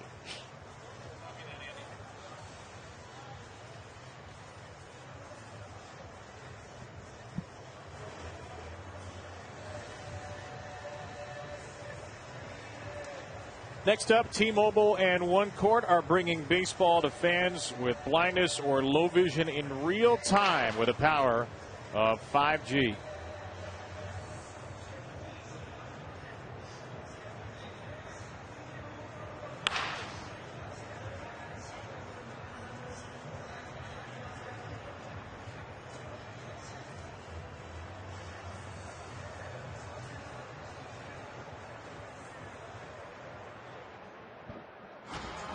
T-Mobile is committed to building better experiences for fans. That's why T-Mobile partnered with Major League Baseball and One Court to make sure fans with blindness or low vision experience every moment like never before. I've never been able to see the ball, and so now I get the opportunity to watch a sport I love. With groundbreaking haptic technology powered by T-Mobile's advanced 5G network, fans with blindness or low vision can now follow a game through their fingertips and feel the action in real time. It was quite remarkable being able to feel what was occurring on field. This is just one of the ways T-Mobile 5G is enhancing the game. We're really excited to be bringing these new experiences to fans that many have never experienced before. Swing into the future with T-Mobile, the exclusive 5G innovation partner of MLB. It is really pretty incredible from T-Mobile. Great to see how they're enhancing the fan experience for fans with blindness or low vision. 4 hitters down, 4 to go here at the T-Mobile Home Run Derby. Globe Life Field, Arlington, Texas. Second time that the Rangers have hosted a home run derby. 1995, the ballpark in Arlington. 2024, Globe Life Field. The familiar sight of Pete Alonso just bopping his head around to his music, getting ready to do what not many do as well as he's done in history. Dave Joust is back to throw to Pete Alonso. Watch out, Pete. He might come for you. That was really the one miss in 2 years. Up and in. Old chin music for Alonso, who loved it because everything else in those 2 years was just about pitch perfect. Oh, and that was exactly why he's back, because look at last year. Aaron Myers 2023. I mean, these are low outside away. He was out in the first round, so he got his big dog back to be able to have the same success he had in the past. Yeah, it's safe to say I think this is the most anticipated hitter in the first round, right? Obviously, he's won twice, hasn't won the last 2 years, and there's just some really interesting numbers in his metrics where the pulled air ball number is down. He is 8 of 8 in how hard he hits the ball when he gets it into the air to his pull side, which is not exactly what you think of someone who's this powerful. He's got the most home run derby home runs in history by a margin of 33. And the first one was out to dead center. 2 for 3 start for Pete. 433. His nitro zone. Middle. We haven't seen anything go out to the opposite field. Pete just took that one to right. And Dave Joust goes up near the shoulder again. There's his one customary brushback. It's not quite as consistent so far for Dave. He's not blowing away sliders like he got last year from Aaron Myers. It's interesting. There's a little more arc to these pitches. You know, it felt like the previous pitchers were throwing a little more heat, and he's trying to just place it exactly for Pete to crush it out. That's up high. That's a take. That counts. It's pitches, not outs. Pete has taken 2 of the first 10. He's taken another one here. That's 3 takes. This is not quite the same, though the standards were basically impossible to live up to for Dave Joust. He did it twice. There's a standard that's been set. This is not Joustian, I would say. Pete has not made a Joustian bargain yet, would you say? No, I wouldn't say that. You might say that. I might not. That's a pop-up. This is a little bit too slow right now, the tempo. And Pete with another pop fly. Here comes the timeout. He's only hit 5 in 1:37.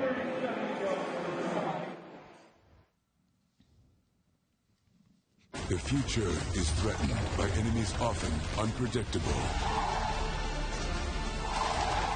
When there are battles to win for America's future, there is one constant: Marines.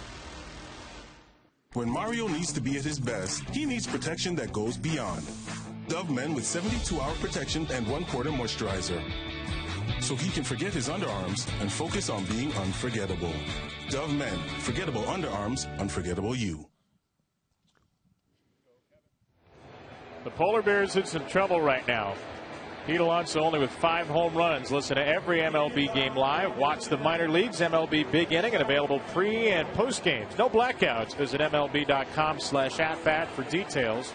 You can watch Pete Alonso's New York Mets, who've had an amazing surge the last couple of months. Is Grimace at the home run derby? Doesn't appear right now with the way that Pete is struggling. I can tell you Jose Iglesias is at the home run derby. We've seen the OMG sign everywhere. To get a little bit further than what we were talking about before, in 2021 he hit the ball hard in the air, 100 miles an hour. This year 94. That puts him 161st of 214 players. And how about the variance of launch that we're seeing from him? We've seen more ground balls in this round than we've seen from any other hitter. That is so not like Pete Alonso here. A lot of line drives and then extreme fly balls. His maximum exit velocity this year, 98 percentile. That's his single hardest hit ball. His average is only in the 35th. 6 home runs a minute for 15 pitches. This is not the pace you need with the new rules of 40 pitches or 3 minutes. Look at the pitches compared to his nitro zone. This is not the Dave Joust that we're used to, the one that has that pinpoint accuracy a lot, not only out of his nitro zone, out of the strike zone. The leader at the end of this round is guaranteed to make it to the second round. And Pete has taken more pitches than the first 4 hitters combined. He's taken now 7 pitches. Yeah, just 3 from the first 4 combined. 20 seconds, 8 pitches. Alonso with a ground ball to short.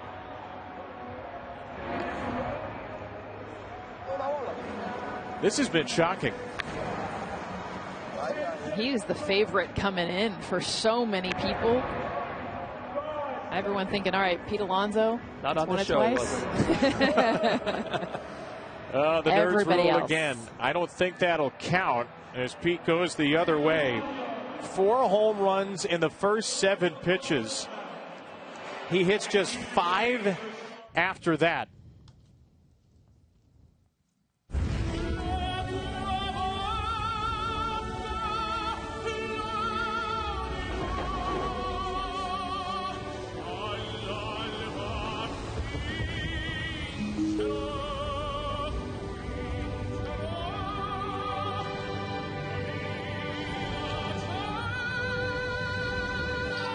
You were made to find inner peace.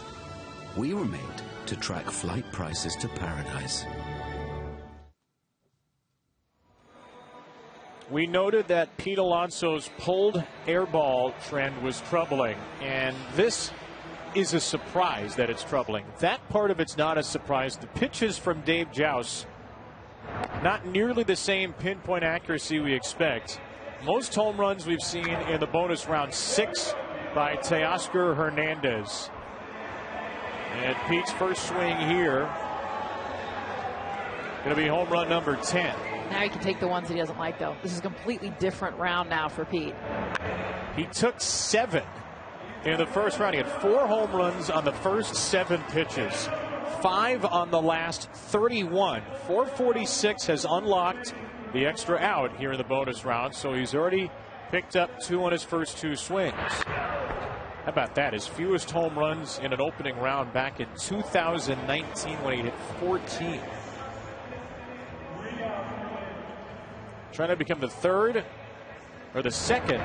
3-time Derby winner with Ken Griffey Jr. And it is not looking good for Alonso, who's now made 2 of the 4 outs here in the bonus round. And you can wait. You can wait for that perfect pitch, right? Like he took there. You can wait for him to hit the yellow, basically, as long as you need. Alonso goes up in the zone, left field. That is not even to the warning track. He's got 1 out to go. And he is nowhere near the other 4 hitters. Longest home run's been 446. And Pete unloads to dead center out toward the batter's eye. And that ball at 419 is going to go up to a dozen.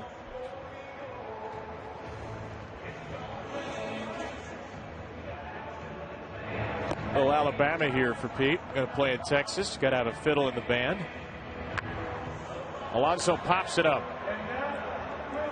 The most home runs in Derby history for Pete Alonso. He adds just 12 to it. He is officially eliminated. Alec Boehm is officially into the semifinals. Just like everybody thought. Yeah, you're right, Alec. Just like everybody thought. You're going on to the next round. Geico can help when you get a flat tire with their easy app and 24/7 help. To the right now. To the left. Ooh, to the left. Watch out, watch out, watch out. Is the GPS playing the cha-cha slide? No, it's time to get funky. Funky's not a direction. To the right now. Oh, I was thinking it. Go to the right. Freeze. Everybody clap your hands. Whatever you need, from coverage to service, get more with Geico.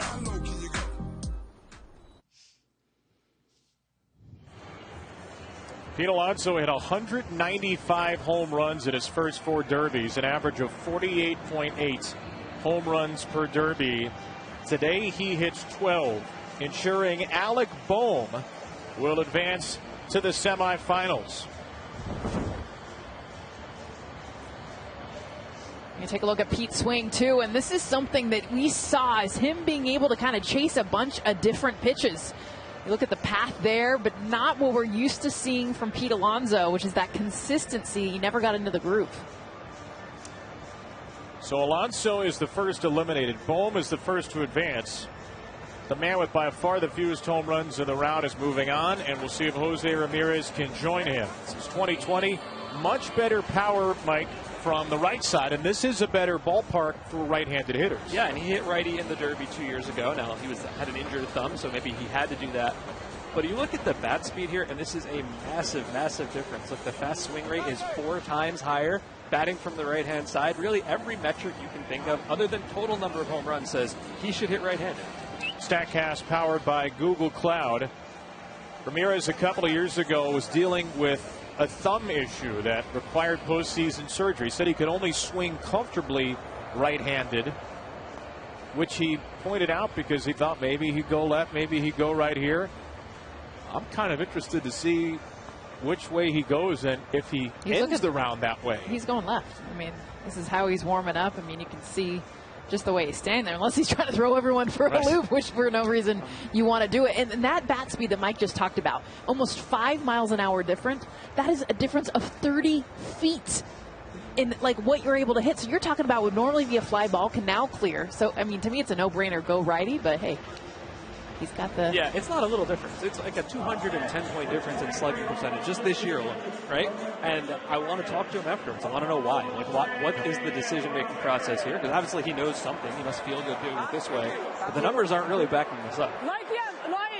Let me too. Jose should have been watching the show.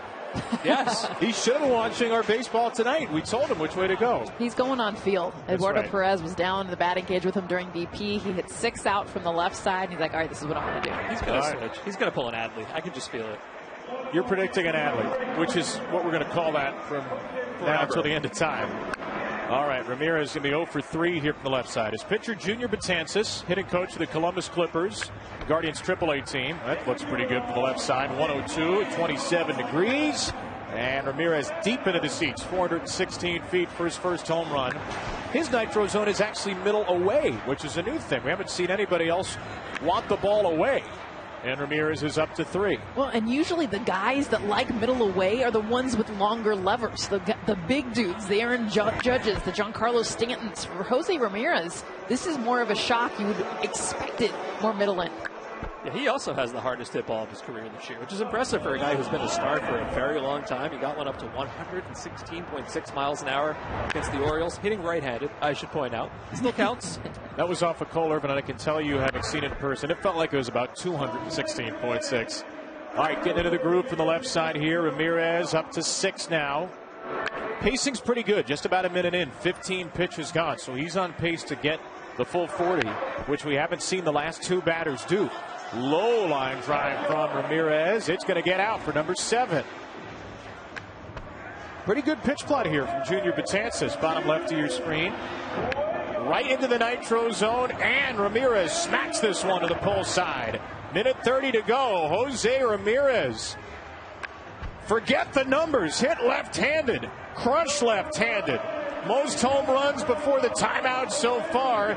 He's into double figures at the timeout with a minute 25. Josh Naylor is there, David Fry, Stephen Kwan, Emmanuel Clase, 5 Guardians. Did you see what Kwan just said? Kwan just said, you got to hit right-handed?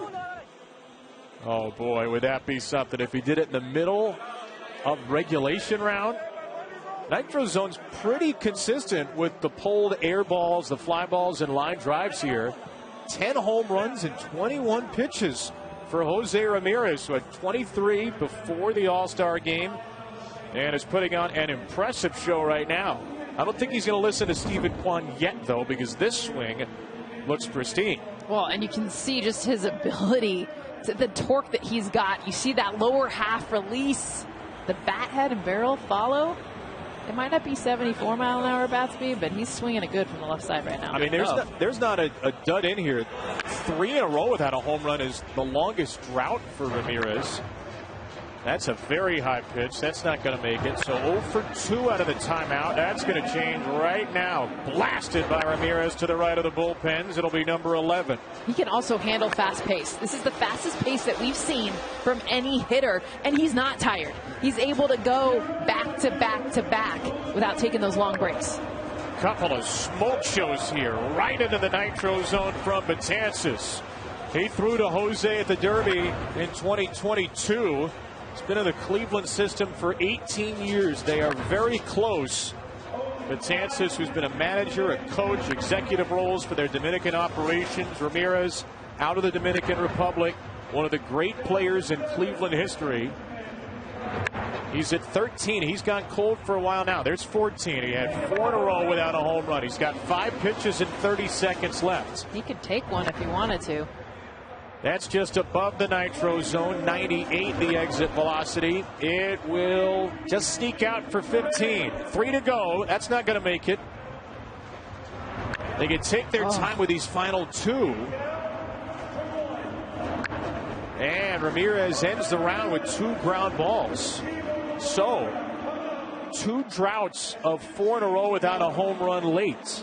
Only 5 after the timeout. Ramirez at 15 has some work to do. This is a pitch way up in the zone, so him just being able to meet it. We've seen him kind of the variance of the pitches that he hit out. super fast pace, too. That's what's been incredible. And he's not out of breath. No. I mean, look at how comfortable he is swing after swing. I think that's what stood out to me the most so far is like the pace of this compared to we saw some guys actually leave pitches on the board. He had all the time in the world for that last one. Exit velocity is a little bit slower than some of the ones we've seen today. So if he does not surpass Bobby Witt Jr.'s 20, then Bobby is going to join Alec Bohm in the semifinals, and the two hitters with the lowest home run totals would be the first two to advance into the semifinal round. Teoscar Hernandez is on the edge of his seat right now. He's sitting in third with Marcell Ozuna and Gunnar Henderson still to go. 3 outs left. One more if you hit a 425-foot home run in the bonus round. And Ramirez going to stay left-handed, and he's going to smoke one left-handed for number 16. Has not hit any terribly deep yet. He hasn't hit one at 425 so far. He needs one in the bonus round. Longest one was 417 before the first of the bonus round, and Ramirez is now 2 for 2, 413. Smart with his takes. As I say, plate discipline isn't usually something I think about in a home run derby that much, but we're sitting here, okay, good take. That's the first out of 3, unless he hits one at 425. Middle of the pack in bat speed, and Ramirez gets into one to right. There's number 18. Steven Kwan loves it. Kwan and Ramirez for a Cleveland team that was last in the league in home runs by a lot last year, and they've become one of the best home run hitting teams in baseball this season. And there goes number 19 on the way. Jose Ramirez has passed Garcia and tied Hernandez. He's one away from Bobby Witt Jr. Yeah, you know how they've hit more home runs? They've tried. They've trained for bat speed. They've trained for exit velocity. They've tried to pull it in the air. It's not even a bunch of new players. It's a new approach. And if he surpasses Witt, he'll clinch a berth in the semifinal round. Ramirez, lead on it.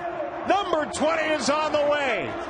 And Adolis Garcia has been eliminated as Jose Ramirez jumps into a tie with Bobby Witt. Now Witt has the longer home run. That would be the tiebreaker unless Jose gets one more. And there it is.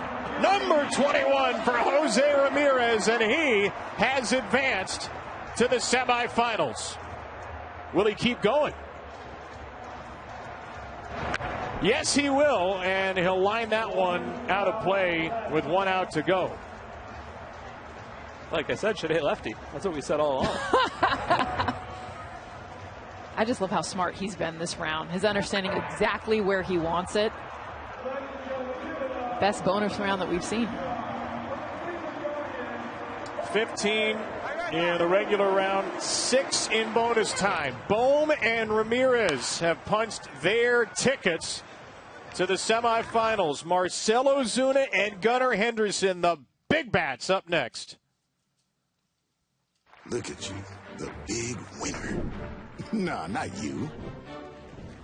You use QuickBooks to auto-track business income and expenses, saving you 30 hours each month. Intuit QuickBooks. Now get 70% off for 3 months. What you got to say? Say hey, hey, hey. You about us. We got now. Wow, Jose Ramirez, what a season for him. Perennial MVP candidate, the Cleveland Guardians in first place. He and his pitcher, Junior Betances, were consistent, particularly in that bonus round, about where Jose wanted it and where he wanted to swing. Watch him get around the baseball. These are middle away, exactly where he wanted it. But look at, we've never seen a batter get his left hand as a left-handed batter, literally circling the outside to pull the baseball. Yeah, I think this format might be a little more built for someone like him than we thought, right? He was the only one so far who did not have a single ball hit 425 feet. We've seen 34 of them so far. But he works on consistency. Like we said, hey, that's weird. Why would you want it outside? That's exactly where it was pitched. That's exactly what he did with it. I mean, but he's getting around. Usually it's middle in. You're trying to be able to, for him, to literally circle outside to pull those down the right field line. 17 pitches in the bonus round. Ramirez took 8. So just about every other pitch. And now Marcell Ozuna, the 7th man to hit in the first round. Muscular power for Ozuna, who is in the top 5% in the league in average exit velocity, maximum exit velocity, hard hit rate, and barrel rates. He's the oldest derby participant at 33 years old, and last year he started the season 5 for 59. Finished the year with 40 home runs in a 2-homer game, May 3rd, 2023, and since then only Ohtani and Judge have surpassed him on the home run leaderboard. His pitcher is Jose Yepez, who's the Atlanta bullpen catcher. Yepez has been a catcher in this format before, a couple of years ago. Now he's a pitcher.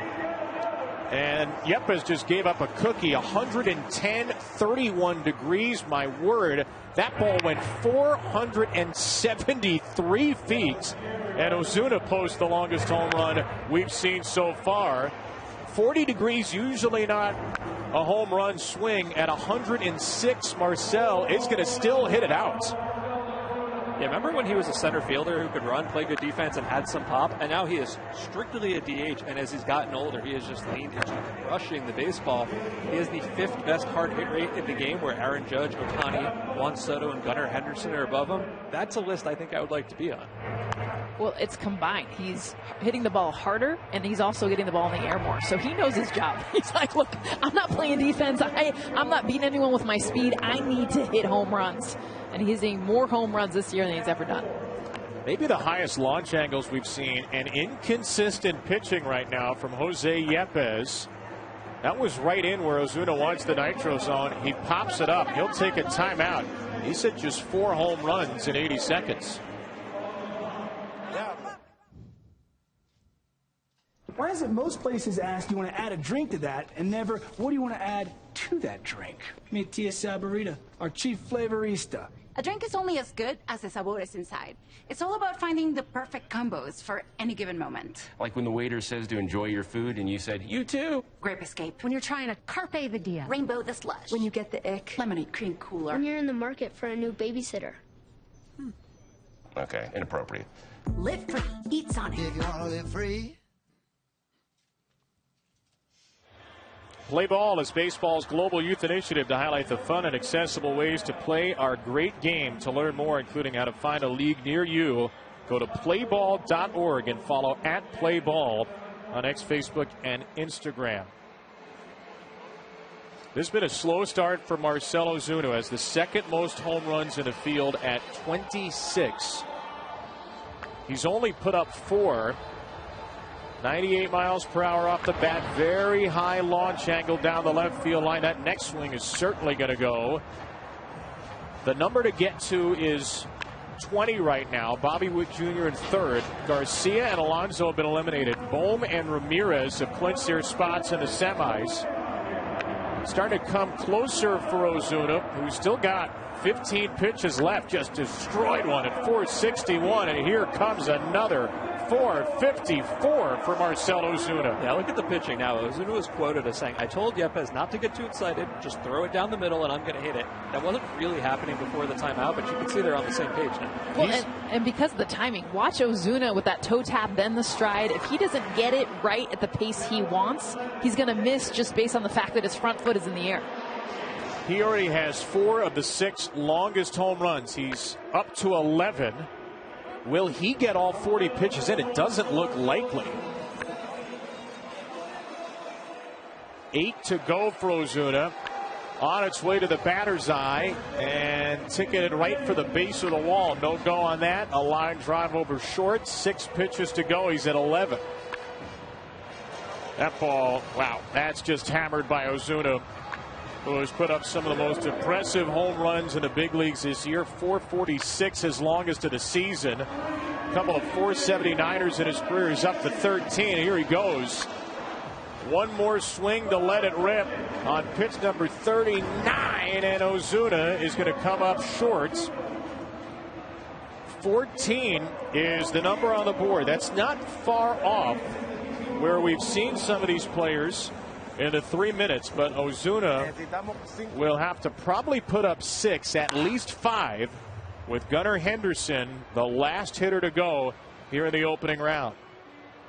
Yeah, I'm already into this new idea of the bonus round, right? He's essentially down 7 home runs, right? Maybe 6 in 30 seconds in the previous bonus round. That was going to be hard to do, but now he's got the time. You can still see these guys make really interesting comebacks. Watch the swing, too. We talked about that toe tap, him getting that front foot down. It was really about timing for him. When he got it down, I mean, just absolutely annihilating the ball. I mean, look at how far some of those are. Those are out to the concourse in left center field here at Globe Life Field. Ozuna's got 4 of the 6 longest home runs. The longest home run ever hit in the 5 years at this park, 472. Mike Trout and Seth Brown. And here the Derby, Ozuna's gone 473 and 471. So he's got to get at least to 19.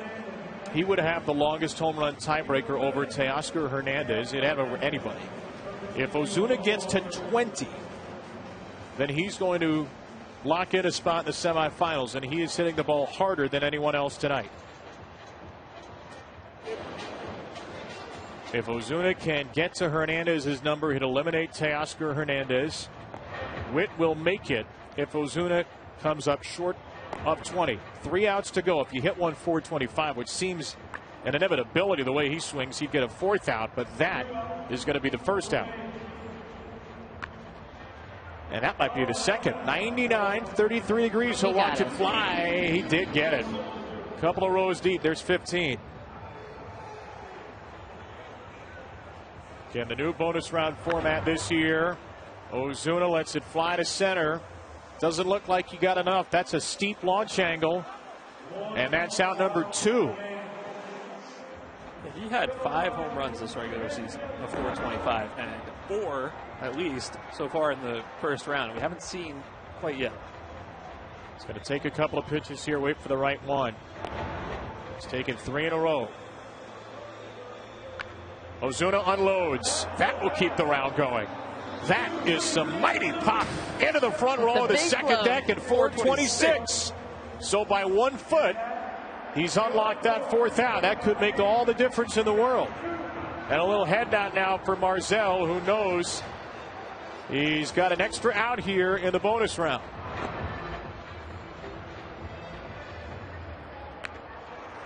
And he needs it because he's now down to 1 remaining again with that ground ball. Has to get at least 3 more. He wants it in.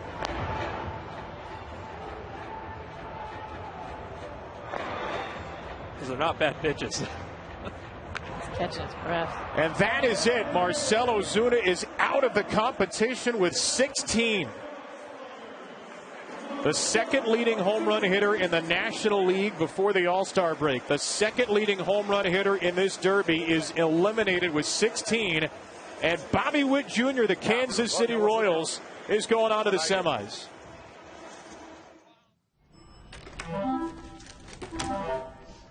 When you share a hotel room with your kid, you also share a bedtime with your kid.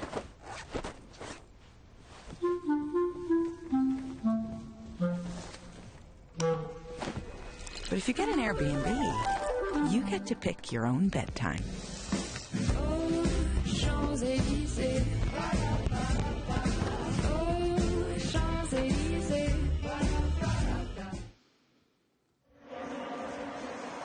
Well, Gunnar Henderson, it's all on your shoulders now.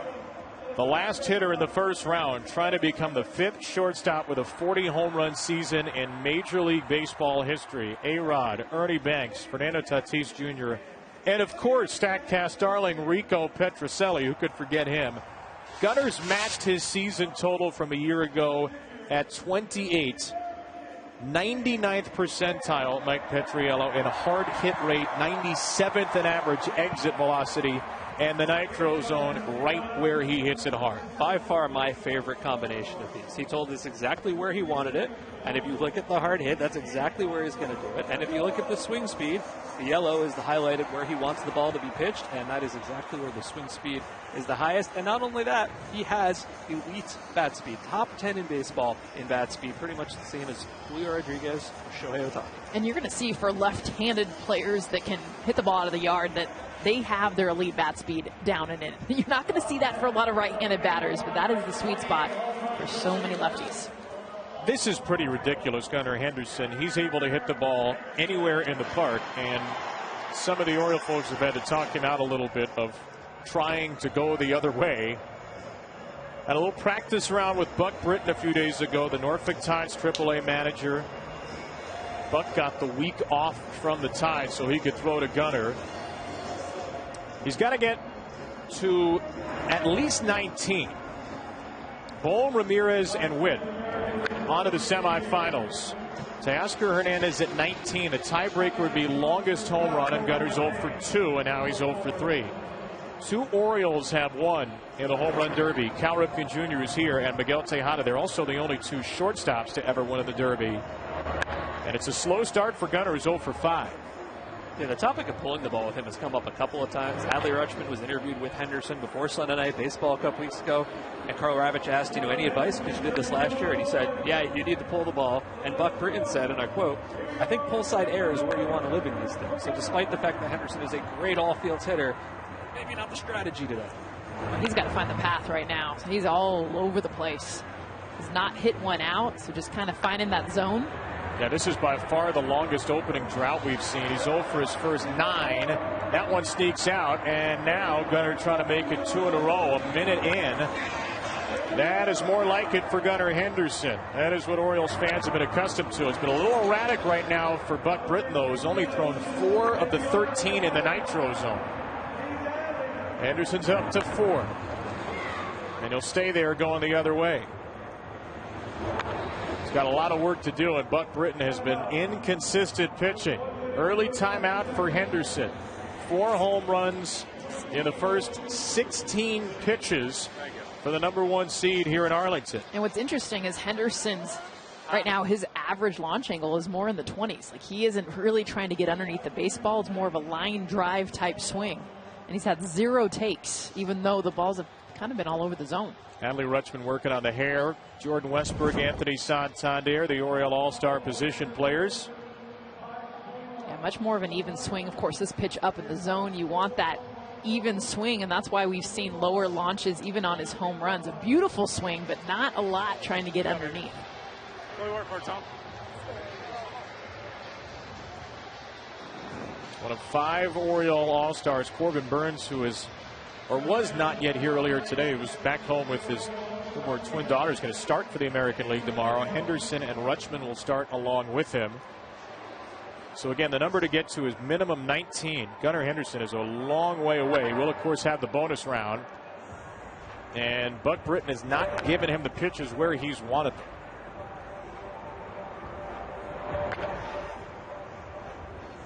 Three straight misses out of the timeout. The only 4 home runs were clustered together, and really these have not been close. But I think Henderson's swing, I know Britton hasn't hit that spot, but his swing has been all over the place. On the way for number 5, and here's number 6 in behind it. Major league leader in fly ball per home run rate on the year, Gunnar.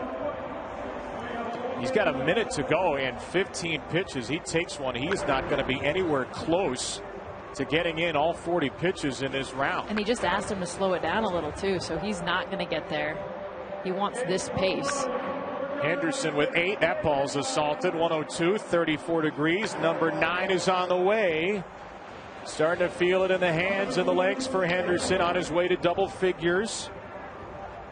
But he's only at 9. He's not even halfway to the number he needs to get to catch Teoscar Hernandez, who has a longer home run. So he really needs to get to 20. He's got to do some damage late here. That pitch was up out of the zone, and he hits it out for number 10. That line drive too low. Henderson in his first home run derby, the 22-year-old, has just 5 pitches to go and airmails it That's the swing he's been looking for. He's going to get one more in, and Gunnar is going to leave 3 pitches on the board, or 2. Only 11 home runs. That is the second lowest total in the 3-minute round for any player. Gunnar Henderson will have to hit 8, which nobody has done in the bonus round, or Teoscar Hernandez is going on to the semifinals. What I like about this format, though, is it's 2 very different strategies. So there you're trying to get a lot of swings in. Now he can take pitches. You're seeing his swing very flat, very much trying to meet all of the variants of pitches that he's seeing. But in this next round now, he can take pitches and just know, I'm only swinging at the pitch I know I can hit out. Yeah, these are the home runs, right? The home runs are all to the right side. What we're not showing here is the non-home runs, and those are all over the place, right? There's blue dots pretty much everywhere, because when he's getting it right, that's where it's going. And he just hasn't been able to quite get the timing right. The pitching's been a little bit all over the place. I think we all picked him to win this whole thing, and I'm feeling great about that. I was peer pressured into it. I'm feeling really good, actually. Okay. Yeah, he's going to come back right here and hit 10. He's going to hit 10. All right, the most we've seen is 6. Yeah, well, he's going to make that look silly. Somebody's going to look silly either way, that's for sure. I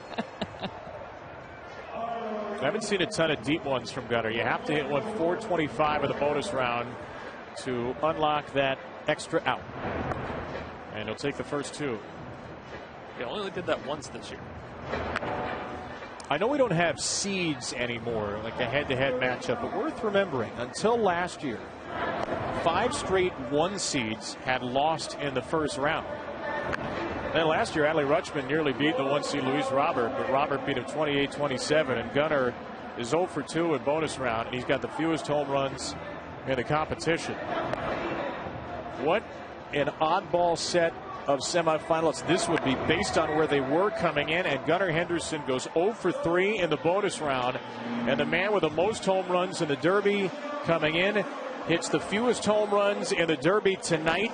Henderson is out, Alonso is out, Ozuna is out, the hometown Garcia is out. It's the final 4 that nobody saw coming. Alec Bohm, Jose Ramirez, Bobby Witt Jr., and Teoscar Hernandez. What were the odds on this? The Statcast Home Run Derby rolls along from Arlington, the American League Central, the National League East, and the National League West, well represented deep in the heart of Texas.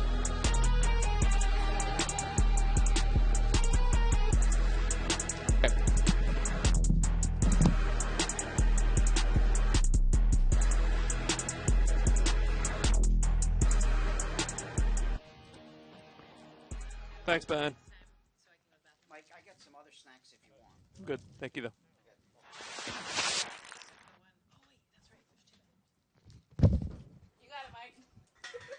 Let's go. God, finally, there's some room to talk. 3 minutes back. I'm not going anywhere. Who's hitting first? Witt.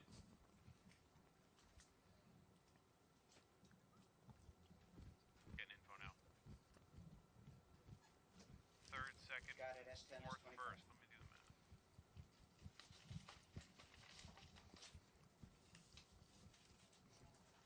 Let's say Witt will be 1. All right. Ramirez will be 2. Oh no, I'm sorry. Bohm is 1. Bohm is 1. Bohm is 1. Ramirez will be 2. Teo will be 4. And Witt will be 3. So Witt versus Ramirez will be first. Yikes on bikes. That's what we got. Bohm, Teo, Ramirez, Witt. Yeah, obviously. I mean, duh. We knew we were going to get that. Obviously. Hi, Andy. How are you? Great. Andy, I'm thrilled. You know why? I'm thrilled. I said I'm thrilled. 2 guys I didn't want to advance didn't. Whatever. It doesn't matter.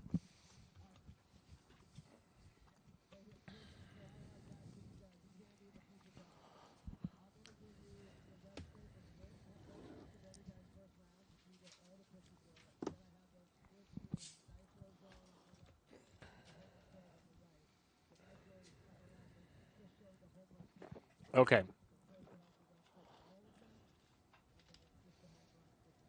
Copy that. So who's going to go first here? What's going to be the order?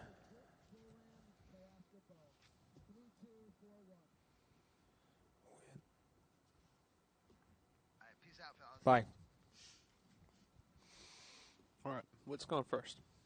We got to figure out when Bohm goes, how much time it's been between his round and the start. Oh, that's a good one. Yeah. Can you figure that out? Oh, wait. I might be able to figure that out. I got timestamps here. You said for Bohm? Yeah. Hang on. No, I got it. He's got it. I got it. I got it. Never mind, Mike's. Coming back 8 seconds. 7:27.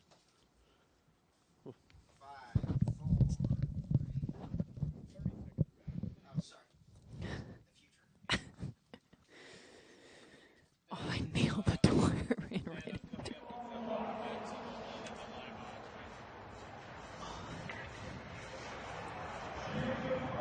Dang it. What?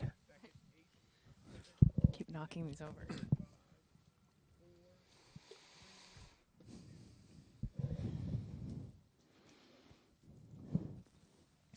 Welcome back to the 2024 T-Mobile Home Run Derby Statcast edition, powered by Google Cloud, the official AI partner of Major League Baseball. The live odds provided by ESPN Bet, the official sportsbook of ESPN. Bobby Witt Jr. is now the favorite in all AL Central matchup. The Royals and the Guardians, Witt and Ramirez. Alec Bohm, who hit the most home runs of anybody in the first round, will face Teoscar Hernandez. Just like we all predicted. It's going to be Bobby Witt Jr. to lead off this semifinal round. He wanted it middle. A lot of pitches were up, and up. Ended up going up, and away, though, from James Russell. He found a groove left-handed. Witt had 5 425-foot home runs. And the 24-year-old from just down the road in Colleyville, Texas, is going to kick us off in the semis. Alec Bohm is just kicking back and cackling because he led this thing off with 21. We didn't know how good of a number that would be. Turns out, an outstanding number. The highest number of anybody in the field comes from the lowest seed. Not only that, he's getting himself quite a rest. We're coming up on an hour and 20 minutes since Bohm at last hit. We've got time. 3 of the first 4 hitters advanced. We thought it would be an advantage to go late, understand the timing, the pacing, getting to watch it for a while, know the number you have to beat. Can you make any sense, Jess, of why it was not an advantage to go late in this? I think, honestly, I thought it would definitely be to be able to see, but I think what it was is these guys needed to swing early and often to be able to get. I thought you'd need to take more pitches. And honestly, I think that big number 21, Bohm starting it off, put a lot of pressure on everyone else. So remember now, this is head-to-head, right? We haven't had head-to-head yet. This is an old-school head-to-head. And when you look at Ramirez versus Witt, Ramirez has the advantage in pulling the ball in the air, hitting it hard, but Witt has a huge advantage in barrel rate and home run excellence. I would ask if you like Bobby Witt, but I think we're out of the prediction business now. I already had him going to the finals, so I'm just going to put that out there. I did have Teoscar Hernandez in the finals, so we have our finalists alive. And Mike, who is your finalist, as I recall? Yeah, who are they? I don't remember. Did it rhyme with Parcell Mozuna, no, perhaps? I had Witt and Hernandez getting out of the first round. I'm sure I said that. Okay. Yeah, you definitely said that. Roll back the tape. We're going to roll back the tape, and Mike's going to just go into a VO room and say, I had Witt and Hernandez getting out of the first round. Bobby Witt. The next finalist is Bobby Witt. So, Bobby Witt Jr. versus Jose Ramirez. Same rules, 40 pitches or 3 minutes. Are you surprised we had so many batters that didn't get in all 40 pitches? I was shocked. I thought so many batters would be able to take at least 5-6 pitches, but pace has been a big thing, especially through the first round. Russell starts with a couple more up near the eyes. Get a little lower right now if you can, James. Right into the nitro zone. Oh, it's close. Bobby starts with a couple of fly balls that don't make it out. Signed an 11-year extension this February. He will be in Kansas City for a long, long time, and he will hit that one a long, long way. Bobby's got his first on the board, but it's 1 out of the first 8 pitches. It took him 7 to get there. 445 was the big number for Witt. He's the first Royal, by the way, ever to make it out of the first round in the home run derby. He's the 5th to do it. Bo Jackson hit 1 in 1989. Danny Tartabull followed 2 years later with 2. Mike Moustakas and Salvador Perez have come up short, so Witt has already gone where no Royal has gone before. 5 home runs, 15 pitches. Minute in, the pacing is good. And Witt blasted up and in. That ball will get up and out. What do you like about his swing? I love the consistency of it. I mean, the fact is he can hit anything out of the park. We talked about that in the first round. We thought that would actually hurt him because he's more of a hitter than necessarily a home run hitter. But with the non-consistency of where you see these pitches, you see that he capitalizes a lot of times, even if it's not in his nitro zone. Only 6 of the first 20, so halfway through he's got 6. Remember the first round he had 5 before the timeout, ended with 16. He's had a lot up in the zone. Done a nice job, though, of just meeting it. This is probably like an 80% swing from him, too. He's not going max effort. He understands what it takes now. I think a lot of this in the second round, we're going to see them make those adjustments. Yeah, we've seen a player here who has upped his hard hit rate consistently each year. 39% the first year, 46%, up to 50%. You know, it's become, I think, more a balanced hitter, as we talked about, maybe going up the middle more. But you get up to 50% hard hit rate, you're doing something right.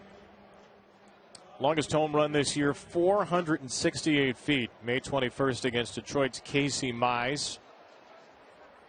Witt is at 6 so far through the first 20. That would have him on pace for 12. But remember, out of the timeout, he adjusted, Russell adjusted, and they put together a big second half in the first round. And they're looking to put together a big second half here in the semis. Bobby's on the way for number 7 with a deep fly. That ball way, way out of the zone, and Bobby still goes for it. But watch his adjust. He can adjust his swing plane as the pitch is coming. Do you know how hard that is to do? I mean, granted, the pitches are coming very slow. It's not MLB pitchers.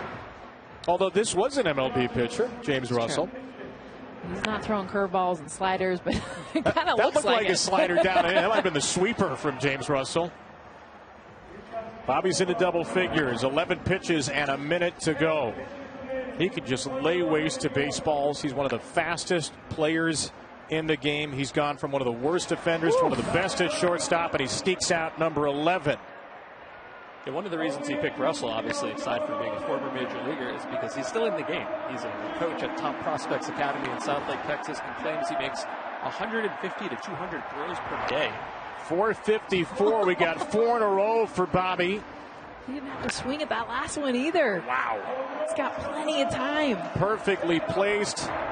Sneaking it out of here for number 16. Right to the foul pole for Witt with 3 to go. So he can take his sweet time here. He and Russell have all the time in the world for the last 2 pitches. The penultimate one will end up short. Look at the bottom right. Look at the home runs late in the round for Bobby. He did it again. He got off to a slow start, and then he absolutely evaporated baseballs in the second half. 6 home runs on the first 20, 11 on the last 20, and 17 for Witt. What I love about his swing is the fact that he's able to adjust to wherever the pitch is. And we saw a lot of pitches, first of all, up in the zone, even that round down in the zone. He had 3 home runs that were a 25 or below launch angle. Yes, there's some high, but look at all the line drives that snuck out of the park. First round, 5 before the timeout, 11 after. This round, 6 before the timeout, 11 after. I guess the strategy is just call the timeout after the first pitch. That's clearly wearing these. Yeah, thank you. That, yeah. Again, we're numbers here. We're all about math. Numbers never lie. So 17 for Bobby, back into the bonus round. 3 outs guaranteed, 1 additional out earned with a 425-foot home run. His longest today in that round, 454.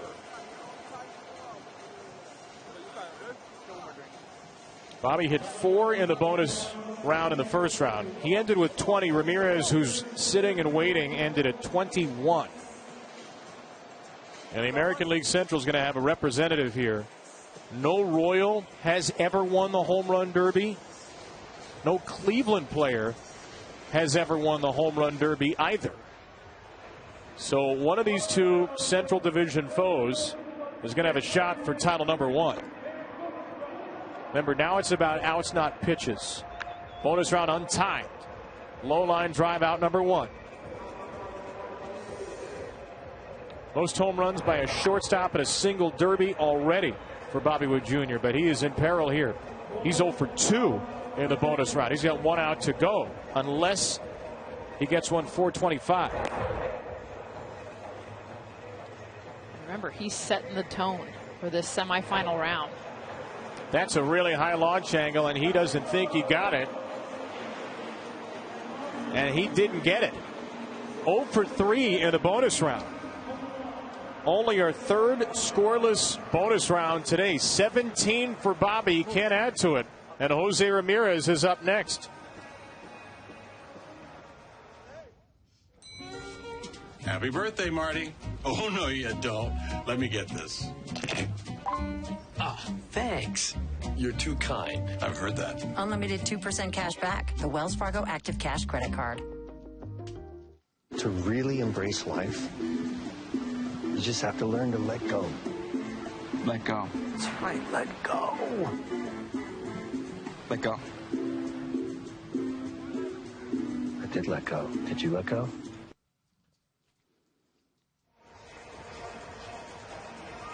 Jose Ramirez needs 18 home runs to advance to the final here, the T-Mobile Home Run Derby. His second appearance at the Derby, he was eliminated in the first round his first time, and he got a lot of pitches where he wanted them from his coach, Junior Betances, in round 1. And he's able to get around him. I mean, a lot of times you're not going to see this for what the result is. Those pitches are away, and he was able to get around them and pull them very consistently down the right field line. Yeah, just doing Jose Ramirez stuff, right? Like, if you look at the numbers from the first round, he had the shortest max distance. He had the lowest average exit velocity. Obviously, that doesn't matter because he's hitting the home runs, but he's hitting those specific kind of home runs that are just repeatable over and over and over again. Since the start of 2017, he leads Major League Baseball in pulled home runs. That's not right in the middle of the barrel, Jess, that light blue spot, but it still went 419. But look at the swing path. I mean, this swing path goes straight out from his swing so that he can get around. This would not play in a Major League game, but it plays here in the Home Run Derby. Simply because the bat speed is not overwhelming. No. It's not barreled up, and he still hit it out, which is what we saw in that first round. Left-handed, as we said. His bat is much slower. His bat speed is 4 miles per hour faster as a right-handed batter. He made the decision late to go left-handed. And he and Junior Betances are going to work in his semifinal round. They need 17 to tie, 18 to win against Bobby Wood Jr. And Ramirez starts 0 for 2.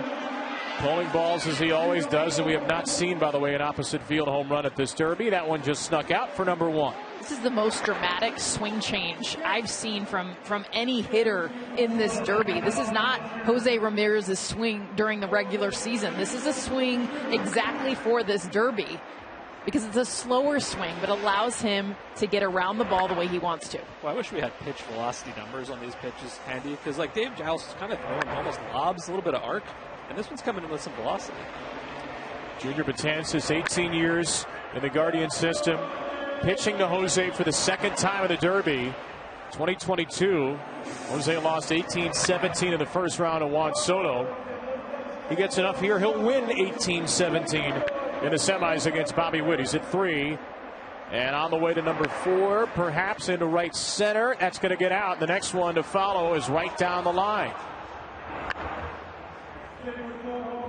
And Ramirez calls a timeout. That, I think, is the earliest timeout we've seen. Just a minute 12 in. He's got 4 home runs and 15 pitches.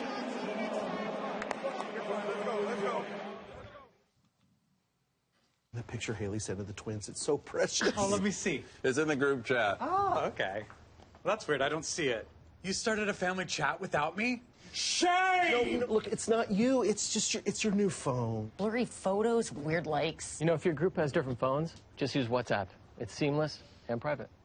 Oh, this is fun. I still can't believe you cut me out. Well, we may have cut you from here, never from here.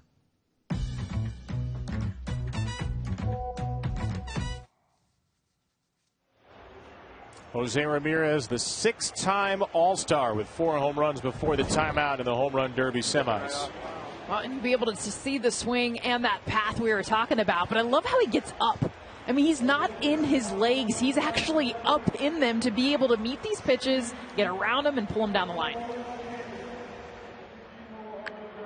He's going to stay left-handed. I'm kind of bummed, just more from an entertainment standpoint. I mean, I get the consistency, but after hitting just four before the timeout, I thought maybe he might switch over. Maybe he's going to find the stroke now.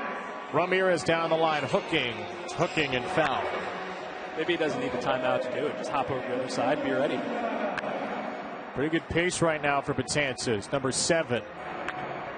Way up and out of the zone by Ramirez. Bashing it into right field. Not quite deep enough. He's stuck on 7. 15 pitches to go. A lot of fly balls in the 330-foot range right now. He just hit one 384 that did not get out. Look at the pitch zone. It's all up. It's consistent, at least, I guess. But it's different. It's different from the first round. Those pitches were in the yellow. Now not one has even hit the yellow. Do you read that as purposefully, like a different plan, or he just is not able to throw it where he did before? I think it has to be somewhat purposeful because he's consistently throwing it there. I'm thinking Jose was saying, I want it a little bit more up. But why change it if you got to this round? Well, 3 in a row has him to 10, and there's still a long way to go here, plus the bonus round. Up and away for Ramirez, make it 11. 4 out of 5 swings with a dinger. 5 to go, 20 seconds. 6 behind Bobby Witt. That won't make it. This is where I think not having length hurts him. He's tired, and because of that, he's getting balls that he wants to hit out, but they're not able to clear the fence. Yeah, he's the least likely to get to 425, too, for that extra swing, I think. Final swing, Ramirez. Golfing it. Watching it. And that ball sneaks out. Last swing is a home run. Snapped a 6-pitch drought. Ramirez is at 12. Do you guys keep using this bat?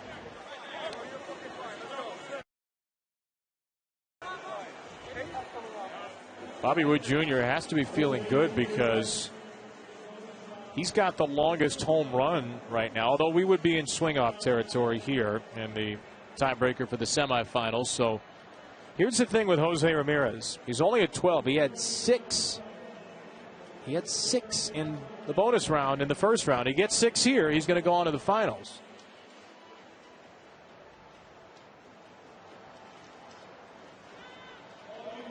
Does he want the bat right now is the question. Take a look at this swing. Take a look at the bat. Ooh. Oh, yeah, get in there. Yeah, some or is that shards. Paint? Or is that paint? Does he keep the bat? You ever see a broken bat in a home run derby? We were saying he's got a little more velocity. Really? He wouldn't be swinging it if it was broken, though. First round took 17 pitches, took 8, swung at 9, hit 6 homers. And he's 0 for 1.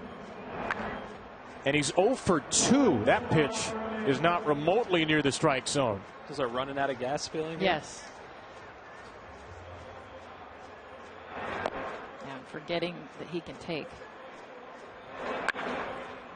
Right field, low line drive, not going to do it.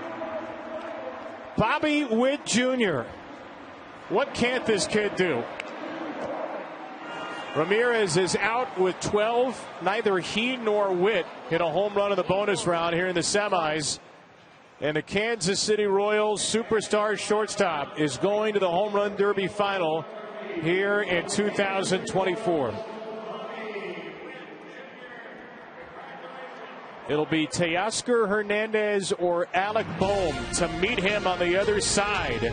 Our second semifinal matchup is next.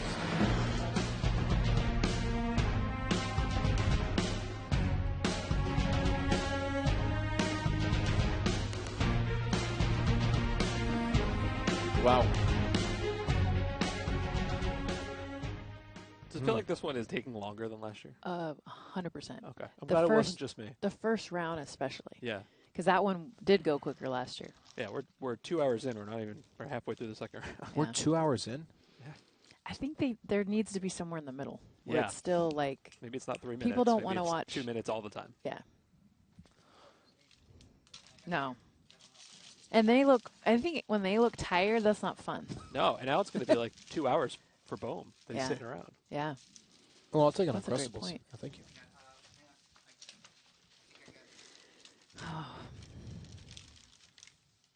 You know what's sad is all the other All-Stars left. So like, Yeah. if your guy's still in, you're like, Oh, they did? I Yeah. got a text I from a think- friend of mine who works for the Dodgers. He's like, yeah, everybody's gone. I can sit on the couches now. yeah. Oh, in fact, I see him sitting.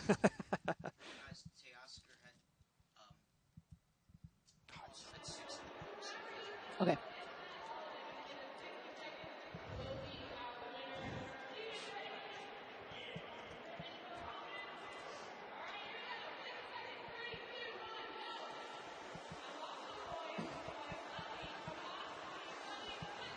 He's hitting first, right?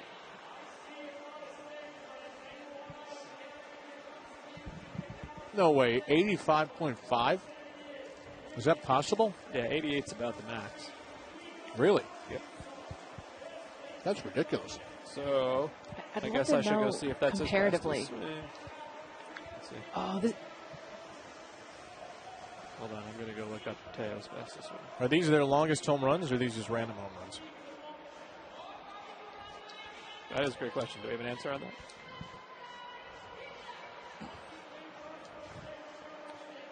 Uh, 85.1 was his previous fastest swing, Hernandez. Not tonight, but in the season. Okay. Thank you. Not a single. remember, he liked it down, too. Yeah. So that makes sense because his path is way longer.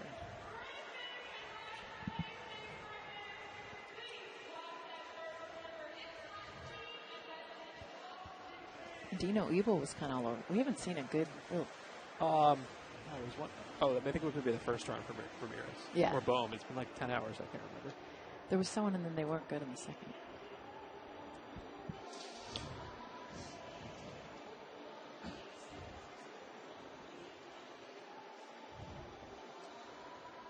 Are we gonna go? What are we get? When are we gonna show the?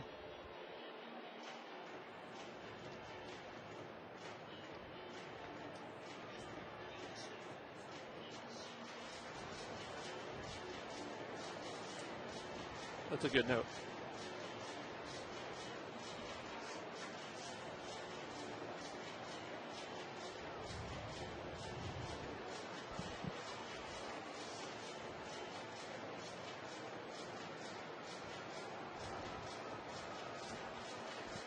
Welcome back to the 2024 T-Mobile Home Run Derby, Statcast edition, powered by Google Cloud, the official AI partner of Major League Baseball. Been a while since we saw Teoscar Hernandez. Impressive first round. 19 home runs in Nitro Zone, middle in. And Dino Ebel did a nice job of finding that Nitro Zone. Teoscar Hernandez did a really nice job of getting underneath the baseball. His launch angle was one of the best through the first round. See the consistency here. But look at the bat path. I mean, look how long it is behind the ball. So you're going to see a lot of bat be able to get that power behind and then through. So if you look at the length before and after, that longest home run, 449 feet. How about the bat speed? 85 miles an hour. That is insane. Just by a touch, that would be his fastest bat swing of the entire year. It was 85-1, but obviously we're in a derby situation. I really like that pitch plot we saw there, too, because what Ebel said before was, I like it where he likes it, which is middle up. He wants it up so it's on a better plane. And I think we're seeing that. These are two guys working in concert together. Can we go back to that for a second? We've said the new metric, bat speed 75 is a fast swing. 85.5? Turbo swing? 88 is about the fastest you can reasonably swing it. 85 is incredibly impressive.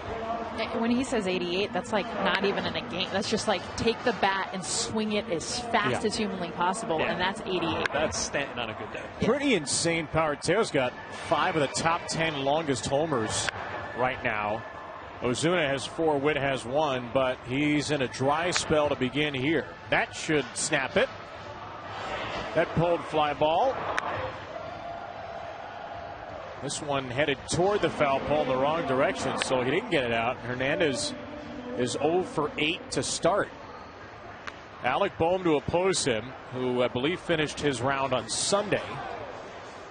We saw a 50% home run rate through the first round. That number has rightly so gone way down, and obviously these guys are tired. They've been rested. The adrenaline is now gone and not there as much. It's a 1-year sample size. The intent was to give players a little bit more energy with the untimed bonus round. It doesn't appear to be doing that so far. Again, maybe we're at the mercy of the small sample size here, though. No, it's more fun to watch, I think. But to your point, I think that's what we're seeing. And when we get Boehm up in a little bit, we're going to see just how the effects of sitting for almost 2 hours are going to affect it. 4:37, a couple of swings ago. 3 for Hernandez. Timeout exactly at the halfway mark on the timer.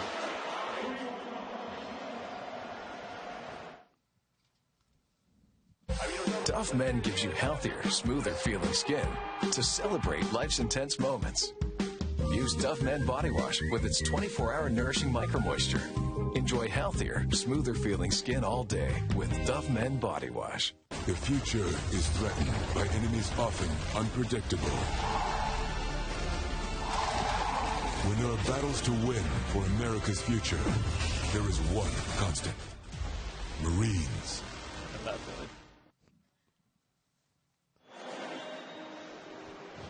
Alec Boehm is still here, still hanging around, still waiting for his turn to swing. Head-to-head with Teoscar Hernandez of the Los Angeles Dodgers.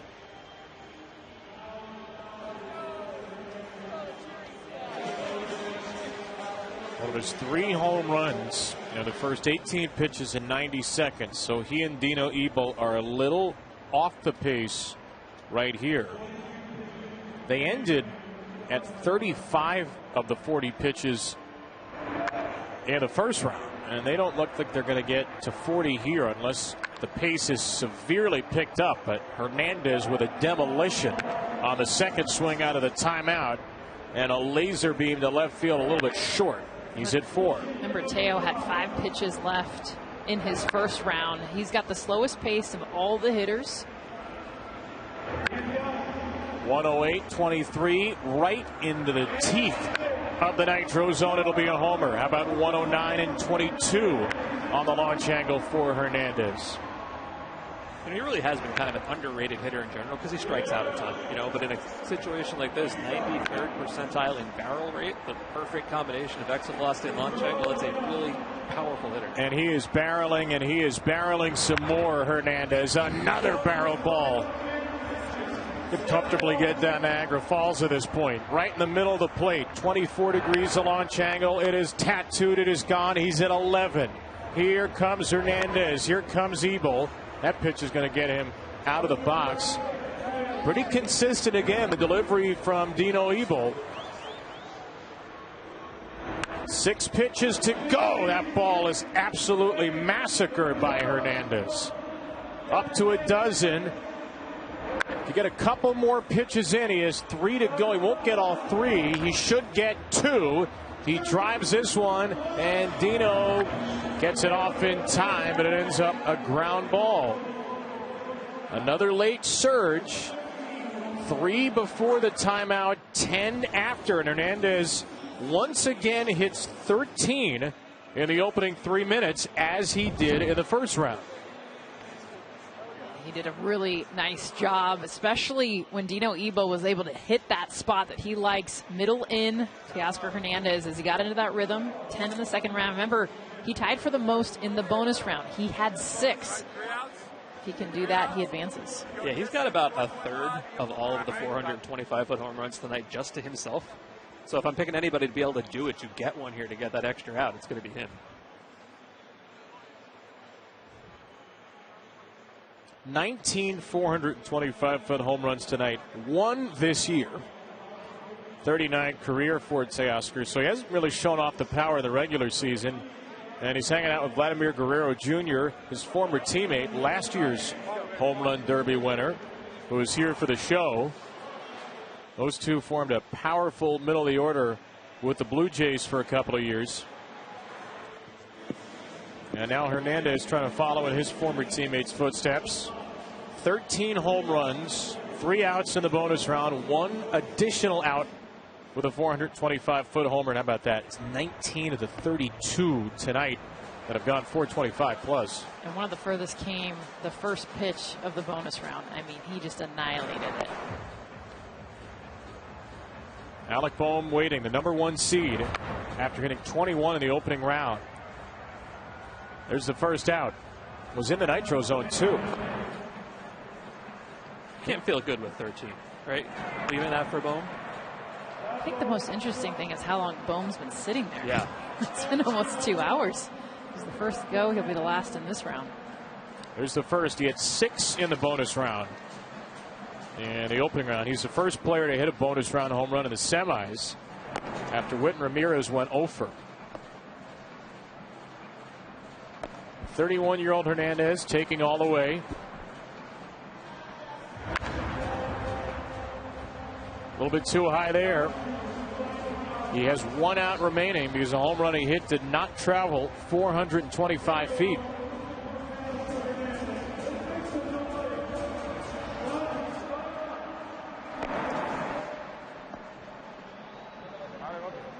The 31-year-old, the 2-time All-Star, the 2-time Silver Slugger, Hernandez thought about it. And that's it. It's a 14 home run round. 1 home run in the bonus round. And Alec Boehm needs 15 to make it to the final.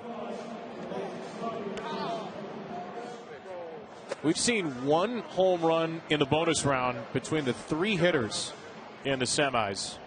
None at 425. And now Alec Boehm, who has just been hanging around, hanging on the couches. Bobby Witt embraces Gunnar Henderson and 2 of the game's great young shortstops, who will be 2 of the game's great shortstops for years to come, share a moment.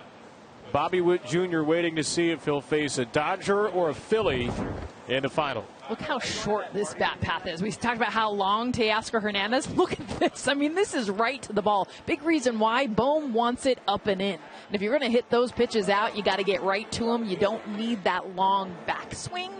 You just get to it and through it. Coming up to games and stuff, I'd always go like. You guys remember Alec Boehm hitting in this home run derby, right? Vaguely. Was that yesterday? Well, when he hit 21, we thought that's pretty good, we think. That's the new format here. We're just not sure what the good number is. Turns out 21 was tied for the most of anybody in round 1. Yeah, what's worse, like being exhausted or resting too long? Obviously, you don't want to go too close. Being exhausted or resting too long as a hitter, what's tougher for you? Oh, I think being exhausted. You'd rather be in Boehm's situation, 100%. And we haven't been able to see if he's sneaking down to the cages at least to stay warm. And you think about his first round and the consistency of Scott Wingo. He really did hammer up and in, even some to where they were up out of the zone. And by the way, Boehm was still hitting those out. So that round ended. We're close to 2 hours now, I think, since Alec Boehm last took a swing. And his first one of this round is right at the wall and a home run, so he's fine. Yeah, I don't think he gets enough credit for the progression he's shown. When he first came up, he hit the ball opposite field 4 miles an hour harder than he pulled it, and now this year, it's basically the exact opposite. It's 5 miles an hour harder to pull. Like, he's really changed the way he's tried to crush. Well, the slugging percentage shows that because of it. I mean, that's the way the game is. You're pulling it, you're slugging, especially if you're getting underneath it. We're seeing the double swing right now, the swing that has Alec Boehm into the major league lead with 31 doubles, 4 clear of anybody else. We're not seeing the home run swing yet. He's 1 for 9. That's a little bit higher on the launch angle, up to 26 degrees. Boehm is going to clear the fence for number 2. 28 degrees, elevating a bit. Scott Wingo, his pitcher, right in the heart of the nitro zone. Wingo, the former most outstanding player at the Men's College World Series in 2011 with South Carolina, 3 years in the Dodgers organization. Now hoping he can pitch Alec Bohm past a Dodger. He's thrown just 5 so far in that nitro zone for Bohm. He is missing up. And Alec Bohm will take his time out. Only 3 home runs so far. A slower start for Bohm after hitting 1. A couple of long droughts have ensued. All you have to do is just look into his eyes, and you know he's got it. The passion, the fearlessness. There's no doubt he's doing exactly what he's meant to be doing. At Ram, our calling is to build trucks. So when you find your calling, nothing can stop you from answering it. Now, during the Ram Make This the Summer event, get $2,000 bonus cash allowance on select 2024 Ram pickup trucks and vans in dealer stock. See your Ram dealer today. First round, Scott Wingo was maybe the most impressive pitcher we've seen. That plot point on the left, the semifinal plot point is on the right. When you see guys who are missing, right, as far as we can tell missing, we're not worried about strikes. Everybody seems to be missing high. There's not really so much left to right, down on these guys. Everyone just gets a little bit higher than you expect. And that pitch right in line, that's a little bit high. Bohm hits it well. Bohm hits it deep, and Bohm gets home run number 4. Now he had 13 home runs out of the timeout in the first round, and that ball is his hardest hit yet. Just a blister toward the left field seats for number 5. All his home runs have been in the 20-degree launch angle. I mean, that one 22 degrees. Where's the launch angle you want, Mike, for those who are just joining us now for a home run? Yeah, that league average is 104 off the bat and 28 degrees. You can really go as low as 15 if you're hitting Stanton-esque lasers. That's pretty hard to do. 96 and 32 is going to do for Bohm. He's up to 7. And here comes the run again. Out of the timeout, Alec Bohm. 3 out of 4. 4 out of 5. He's at 9 now. And he still has bonus time, and he's trying to catch Teoscar Hernandez before he even gets there. Alec Bohm is just 3 away with 40 seconds to go before bonus time, and a beautiful swing is going to get him one closer. That's a low pitch there from Wingo. They've got 6 to go, 2 home runs shy. Bohm belts it. 5 pitches remaining. Bohm's at 13. He needs 1 to tie, 2 to win. Remember, bonus time, there's only been 1 combined home run hit. So you don't want to rely on it. He has 2 swings left before the bonus round. Bohm drills it. 99 off the bat. Headed toward left center. Last swing of the round. Pulls it down near the pole. He's going to try to Carlton Fisk it fair. And he could not do it. 40 pitches in 2 minutes, 59 seconds.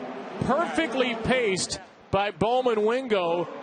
13 out of the timeout in the first round, 11 here in the semi, and Bohm needs just 1 in the bonus round. I just love, he's got the shortest, for being the tallest, ironically, the longest levers. He's actually got the most short path to the ball. That's why he's able to hit so many of these pitches that have been up out of the zone, up, still out of the park. There it is. We talked about the fact that he's changed the way he's hit since he first came up. He was kind of going the other way as a rookie in 2020, and he has really leaned into trying to get into this pull power. And I think he gets maybe a little underrated because he was a top 5 pick in the draft, and you expect those guys to be Gunnar Henderson-level superstars, and he hasn't been, but he's been a very good player and young enough that you can still see the progression happening, getting better, slugging better year by year by year. Bobby Witt Jr. is going to take a few more swings. He will face one of these 2 in the final, and with 1 home run, Alec Bohm will meet him there. That's not going to do it. 2 outs to go. That ball, left center, pretty high launch angle. Bohm shaking his head. He didn't get it. 1 out left. Bohm, 36 degrees. Will it be enough? No! We are going to a swing off.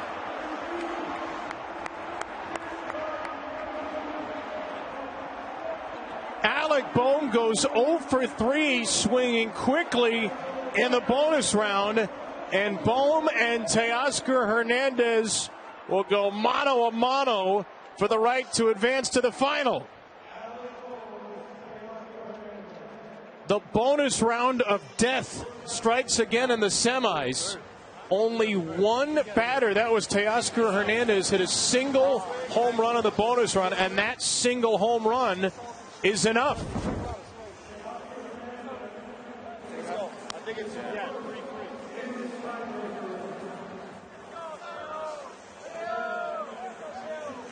He was hoping, but he was short. So Alec Bohm, the 1 seed here, and Teoscar Hernandez, the 4, will head to a swing off. Here's how it works. Hey, this is hard. Yeah, bro, this is tiring, huh? 3 swings. It's tiring, huh? Did you hear that? Yeah. Got nothing left. Well, let's go. Well, bad news for those two. You got to have something left because one of them is going to keep going against Bobby Witt Jr.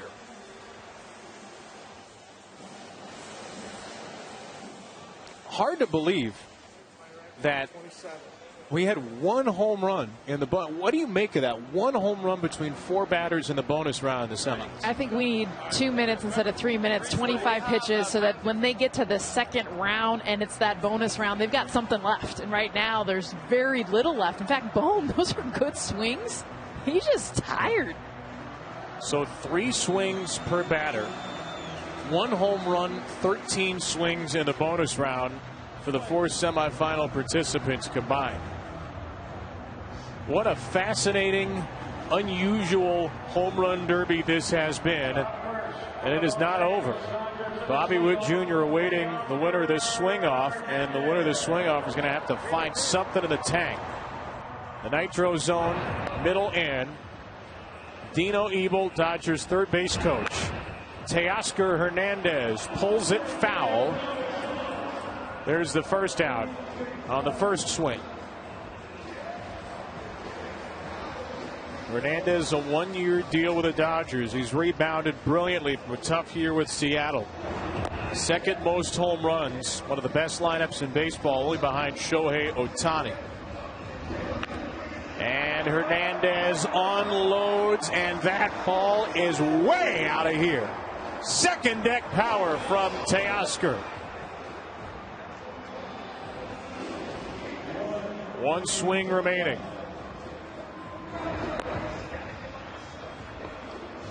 Yeah, if you're tired, you can watch the pitches until you. Oh. That was low. He bends into it, and Hernandez 2 into the upper deck. He gets to 16. He goes 2 for 3 in the swing off, and yeah, he does have something left. The 5th longest home run anybody's hit tonight at 4:56.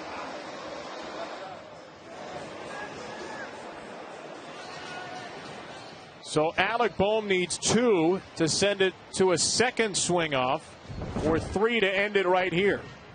I mean, look at him get underneath. We had seen him struggle actually with the pitches up in the zone in the second round. For this, he got pitches more middle to down, and watch this launch. Beautiful job. The longest home runs that we've seen have come off the bat of Teo Hernandez.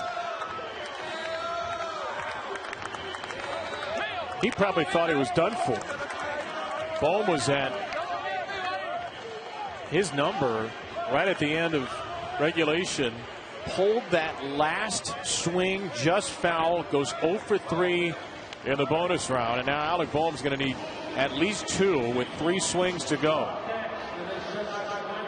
Alec Bohm is used to being in a tense home run derby. The difference is this is the major leagues, not the Coastal Plains League, where in 2016 Bohm won 12-11 in the final round over Dylan Stewart of the Holly Springs Salamanders. A little bit different stakes here. He'll need to go 2 for 2, and Bohm will watch it fly. He needs it to go. It will. 1 swing left for swing off number 2. Didn't do it. Popped it up. And Teoscar Hernandez survives and advances to the final against Bobby Witt Jr.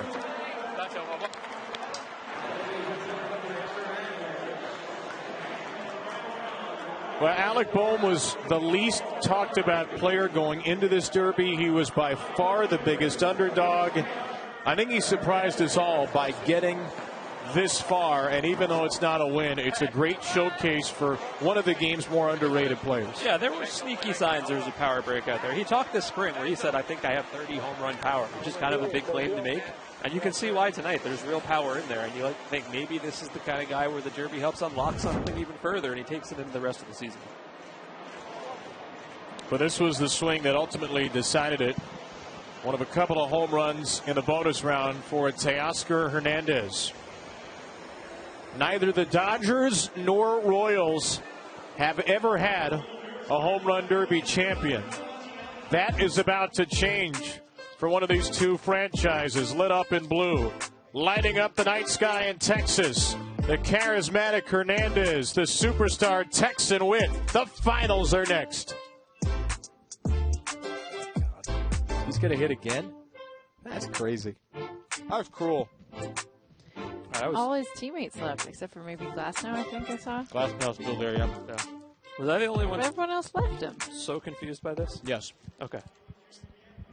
Well, there isn't 60 seconds. No, I know, but that's what implied would happen. Yeah. That didn't happen. No. This seems wrong. You're glad we didn't say it. I was about to, too. Me too. Huh? I was about to say it. All right. How are we doing in there? What do we got left, kids? What do we got left? What do we got? Hernandez goes first, which actually seems terrible for him. He's going to be beat. He doesn't even get to wait. So they need to do this here and here. Right. 27, 2 minutes, 3. Yeah, no, I agree. The whole thing's got to be that way. Wouldn't shock me if it is. Yeah, oh yeah. I think, they're figuring it out. Yeah. Hasn't been an opposite field home run the whole thing, by the way. No. I thought Pete had one, right? I can't believe Teoscar's got hit first. That sucks. That doesn't make sense.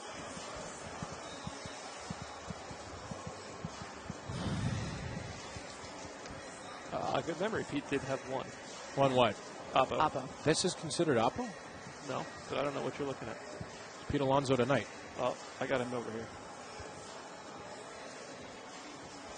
Was that a home run? It's red.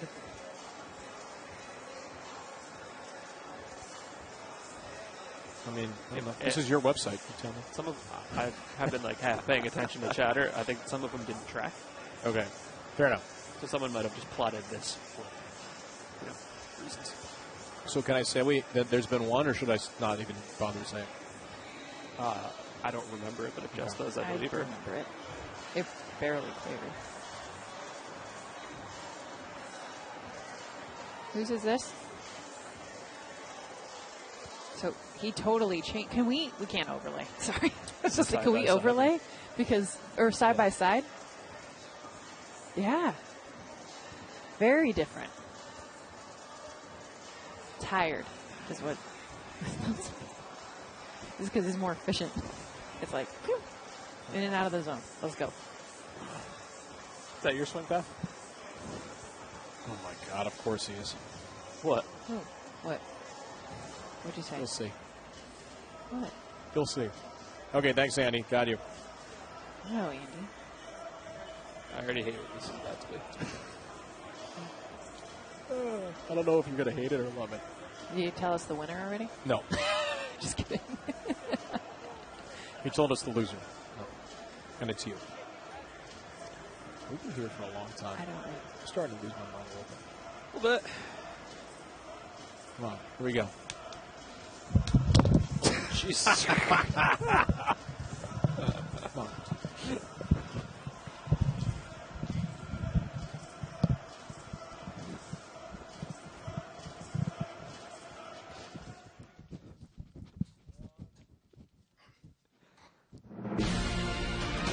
The 2024 T-Mobile Home Run Derby is brought to you by T-Mobile.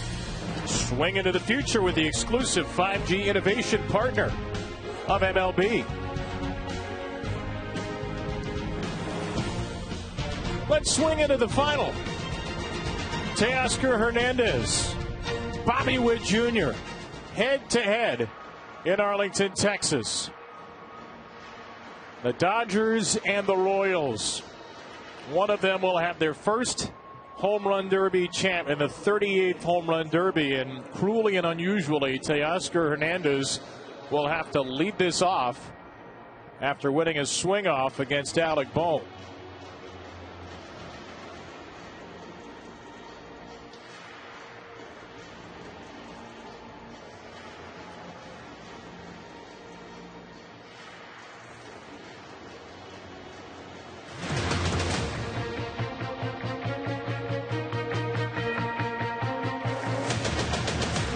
Time till I pull up again, making a little bit of stretch. Ain't all about how they want me to look, but I'm gonna do for a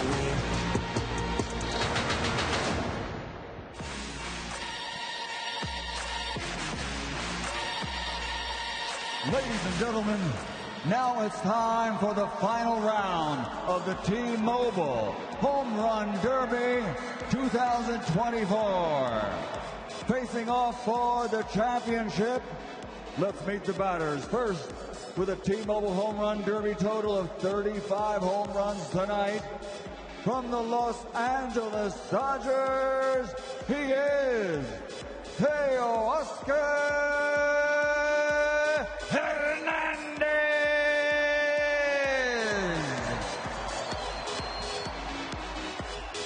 And his opponent, with 37 home runs tonight, from the Kansas City Royals, Bobby Witt Jr.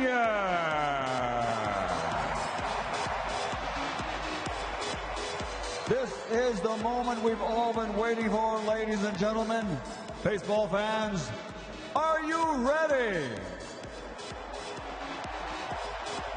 for the sold-out thousands in attendance and the millions watching around the world?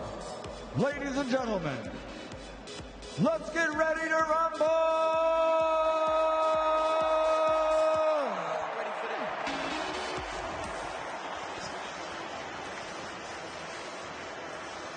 As if the Home Run Derby final wasn't special enough already, a little Michael Buffer to inject some juice into the proceedings. All right, Mr. Petriello, the last 7 years, the player with the higher average exit velocity in the semifinal round has won the head-to-head finals matchup. Who is that player today? You know, that implies that there was a player in the previous round with a higher average exit velocity, because they are essentially tied, 99.4 to 99.3. I'm calling it a tie. What's 110? Unless Bobby wins, in which case it was absolutely a lead. However, we did have a 1/10 difference, as I recall, a couple of years ago in one of these meetings. If it fit my narrative, then I definitely win. That's correct. It did fit your narrative, and you did go with it. Way to stick to the show script. Jess, what do we got here from Teoscar Hernandez semifinal swing? Change swing path. I mean, you look at the semifinals, that's a little bit more tired, a little bit less in the zone, just trying to be efficient. I mean, he's getting pitches up and in, and for him, just get in and get out. Because that first round, he was long. This one, he's been much shorter, probably much of the same here. You know who's the happiest man in the world that Michael Buffer came out and did that? Teoscar Hernandez, because he got a couple extra seconds to breathe. He was hoping that Michael could hold the rumble for just a little bit longer. Nice. 27 pitches, 2 minutes in the finals, so we're down from 40 pitches and 3 minutes. So it's 4.4 seconds per pitch. It is infinitesimally shorter than the 4.5 seconds per pitch in the first 2 rounds. You went to Stanford. Hernandez has his first home run on the board, the Dodgers slugger. And again, his pitcher, who's thrown a heck of a lot of pitches tonight, the Dodger third base coach, Dino Ebel. Dino has been a home run derby champion pitcher before with Vladimir Guerrero. He's throwing to Albert Pujols, Jock Peterson, and now his star pupil Teo is looking for home run number 3, and he lays waste to this baseball, heading toward the second deck, and there it is. Been basically all pull power once again tonight. Bobby Witt Jr. in the batting cage. Hernandez hoping to become the first Dodger to win the Home Run Derby. Pretty amazing in the storied history of this franchise. 37 previous derbies, the Dodgers have never had a champion. And Hernandez will take his timeout. 14 pitches, 57 seconds to go, and 4 home runs on the board. Ladies and gentlemen, your attention, please. I just wanted to remind you that Geico makes it easy to bundle your home and car insurance. In fact, it's so easy. It reminds me of a joke my mate told me. Now, a knuckleballer and a catcher walk into a bullpen, and a knuckleballer turns to the... Get it? Wow, they really like that one. It's easy to Geico, official partner of Major League Baseball. Teoscar Hernandez being supported by last year's Home Run Derby champion Vladimir Guerrero Jr., who is wearing the old Teoscar Hernandez Blue Jays jersey. That is awesome. Oh, I love that support. A lot of the Dodgers not in the house anymore. Tyler Glasnow also sticking around for his teammate, but you got to love that Vlad. That's who he's rooting for. Yeah, some of the All-Stars have headed for the showers here for the game tomorrow. There were 6 Dodger All-Stars. Mookie Betts injured, but there was a whole contingent for Teo in the first round. It's thinned out somewhat, so Vlad Jr. is picking up the mantle. And we'll see what Teo can do out of the timeout. First swing is pretty good. 408 feet for home run number 5. And now Hernandez with that uppercut at 42 degrees. Hits it very hard. He's gone back to back. He's a little short, but this next one's going to be number 7. And that ball is bombarded through the Arlington night. The roof closed, and Hernandez is trying to break it open. 9 home runs with 25 seconds to go. Hernandez and Ebel have not hit the full complement of pitches in any round. They're probably not going to again, but his efficiency is elite. 110 miles per hour. Of all the swings we've seen, he still has some juice in the legs.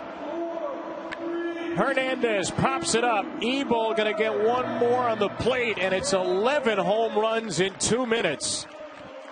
Teoscar Hernandez, 11 home runs on 25 pitches. He said he had nothing left going into the swing off. He lied. And not just 11 home runs, but 11 tanks. I mean, he is absolutely annihilating the ball. So we saw more in the first round. Kind of went away from that in the second round. Now you're going to see his swing get longer again. Now he knows, okay, I can just let it eat. See him get to the ball from the backside and then being able to hit more through it. Tyler Glasnow, his emotional support Dodger right now, keeping Hernandez hydrated. When one of his teammates homers, Teoscar Hernandez, he showers them with sunflower seeds. And right now, Tyler Glasnow says, forget the sunflower seeds. I need you to just drink as much water as possible. Have a little bit left after what really was an impressive 2 minutes. And not his pull. I mean, you're seeing more left center to center than actually straight down the line. He had a 454-foot home run in there in his 3rd full round, plus a swing off. Yeah, one thing we said about him coming into tonight that made him surprisingly interesting is that he is elite at hitting the ball hard in the air to the pull side, second only to Gunnar Henderson of this field. Watch him just unleash. He likes to do that after these pauses. 111. Are you kidding me? To start the bonus round of the final? 449. The kid in the Bobby Witt Jr., I don't know why he's so happy. He's got to take here. Yeah. He unlocked the bonus 4th out. Hernandez was the only batter to hit a single home run in the bonus round of the semis. He hit 6, tied for the most in the first round. That's a high pitch. That's a high fly. And that's just a little bit short. E8 out there in the warning track. I love doing this show. The one downside is we don't get to see the kids make all of the great catches and errors. But maybe, Mike, next year we can get some Statcast robots of the kids roam around the outfield. I would love that. To track them, we can say who's the fastest. I'm sure they would love that, yeah, too. if you could work on that sprint speed of the 9-year-olds, trying not to collide with each other. Hernandez, 109, low liner. Is that caught? Yes, it was. Great play. Did he rob it? 403 and short. Yeah, this is a great ballpark for right-handed hitters. Second best home run hitting park fact, but that was the wrong place to hit it. Out toward deep left center. And Hernandez will let it fly. How does he have this left?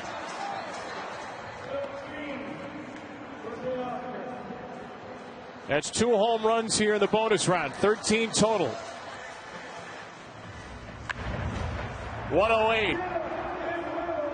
Hernandez. Another tank into the second deck. 449. Watch him use his whole body now. He's falling over home plate, literally using everything that he's got.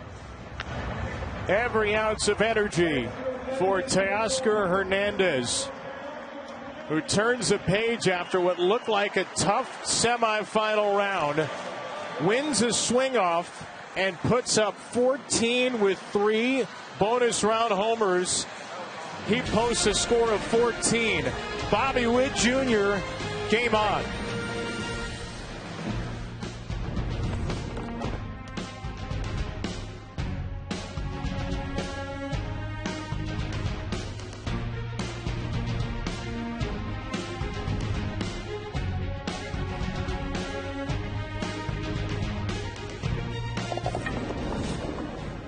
How you guys doing? You surviving? What's that? Biggest name Dodger to 2.9.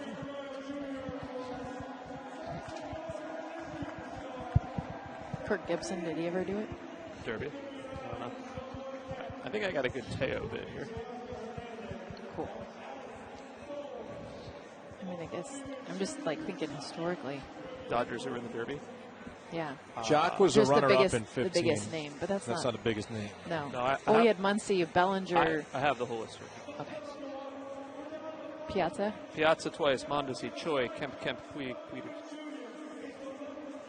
So Piazza and Betts. Terrible. Look at Piazza went over twice. Oh, he never hit a home run. That's rough. So like the 2 biggest names. Dang, that was cool.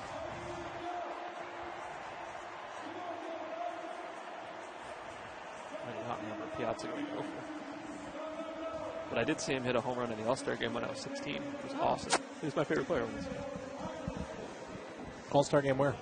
The Vet. Ooh, that's right, the Philly kid. He was a Dodger when you saw him? Yeah, I think maybe his last He wasn't a Marlin. No, he wasn't a Marlin.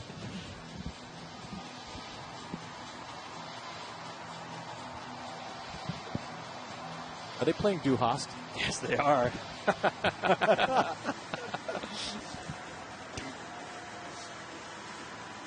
think we should roll it out with the anthem. Yeah, I got the whole history. Yeah. Oh, that's amazing. Yeah, I got the whole list if you do it. Good. I want that back.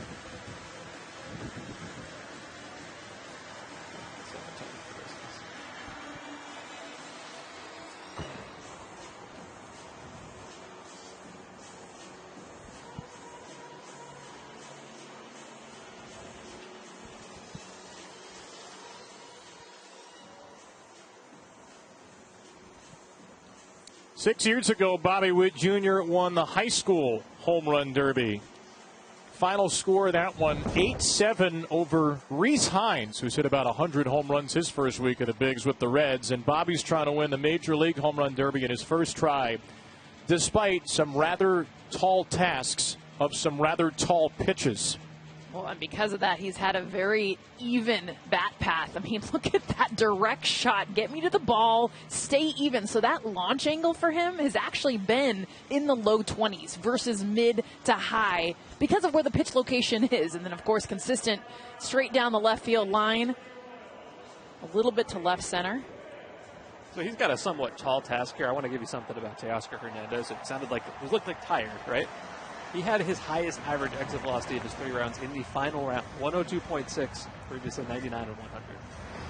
He was saving some. I guess so. He looked wiped. And it was Witt who had by 0.1 miles per hour the highest exit velo in the semis. So Bobby's been waiting. Bobby trying to go right down the line and left toward the pole at hook foul. And again, the pitcher here is James Russell, Bobby's brother-in-law, doing lessons at Top Prospects Academy in Southlake here in the state of Texas. Slow start for Bobby. That's not a slow swing. That is a belter. 110. And then Russell throws one nearly the backstop. A couple of these have been Nuclear Lucius from James Russell. One before that was right in the middle. Goes 457. Upper tank Bobby number 2. Teo hit 11 in the 2 minutes. Witt Jr. is up to 3 on the last 5 swings. And it's that short, compact swing to get a ball outside. He calls the timeout as he watches number 4 fly into the stands. He's also got one of the more faster paces as opposed to Teoscar, who ended up leaving pitches on the board. And so Bobby Witt Jr. being able to take his time. Bobby Witt Jr., the most hits ever for a Royal before the All-Star break. He's got to get to Teoscar Hernandez, who got 14 in this round. Pretty consistent. 19, 16, 14. There's the spray chart of the 3 rounds. Yeah, 28 of these went 425 or more, which is an amazing number. It shows you the real power he's got there. His career 425-foot home run number is 39. Teoscar Hernandez in 9 big league years. He hit 1 this year in a regular season game, 431. He played some big boy, big ball tonight. So Witt gets a little bit lower in the legs there. Drives one right toward the top of the wall and gone for number 5. 1 minute to go. Halfway through this 2-minute round with the bonus round to follow. What's amazing about Bobby Witt Jr. is, yeah, look at all the pitches that he's seen and can hit, by the way, with power. His ability to adjust low to high, middle to outside shows you the athlete that he is. How diverse of a hitter that he is. Working with the only lefty in the competition, James Russell. Bobby hoping for number 8. Another pitch that's way, way up. He does get number 8. 411. A liner from Witt. 103, 22 degrees. Not quite too low. He got it out. 9 home runs now for Bobby. 3 pitches left before the bonus round. Hernandez had 11 before the bonus round. Bobby's going to be right there. The Colleyville kids into double figures, and Witt's last swing of the round. The hat flies off, and the ball flies out. A late surge for Bobby Witt Jr. He matches Teoscar Hernandez's number in the 2-minute round with 11, and now he'll need to get to 3 in the bonus round. And this is what I love about his swing. Look at the direct shot head eyes. I mean, did you see how focused, in tune he is to his barrel? The tongue, the hat. Hair flying. And still a smile on his face, too.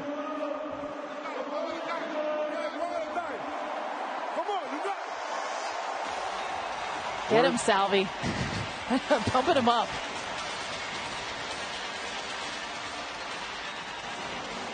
Now, this is the strategy here, right? You're trying to get the home runs. You're trying to pop one out for 425 to give yourself some more breathing room. I don't think you can try to do that. I mean, you just got to trust your swing and hope. He's got 10 tonight. Both players hit 4 home runs before the timeout and then 7 after. Here are the final. 3 outs left. You hit a ball 425 feet that goes out, you get a 4th. That's not going to be close. That's the first out of the bonus round for Bobby Witt Jr. 14 is the posted number from Teoscar Hernandez of the Dodgers. Witt High pitch, driven toward the wall on a low line, drive it short. And he's got one out remaining. He has to be selective now, working with James Russell. And he's selective enough to take one that was right down the middle. There's a swing from Bobby. Certainly got a chance, maybe more than that. He's got a chance to get into the upper deck. Number 12, it's 450. And he has unlocked that bonus out. It's got to be a pro Bobby crowd now. You can listen to the sound. Growing up 25 minutes from here in Arlington, Bobby Witt Jr., number 13.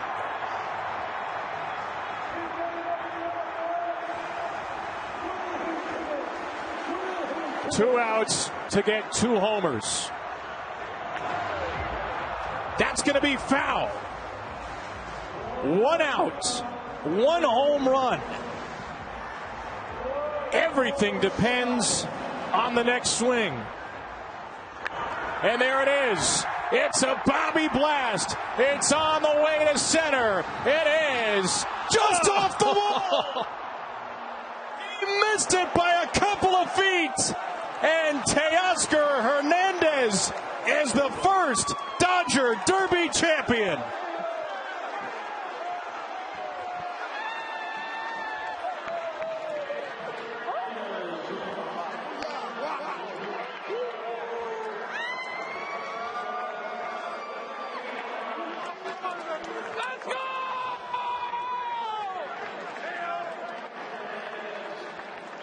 Last year's champ puts a chain around this year's champ.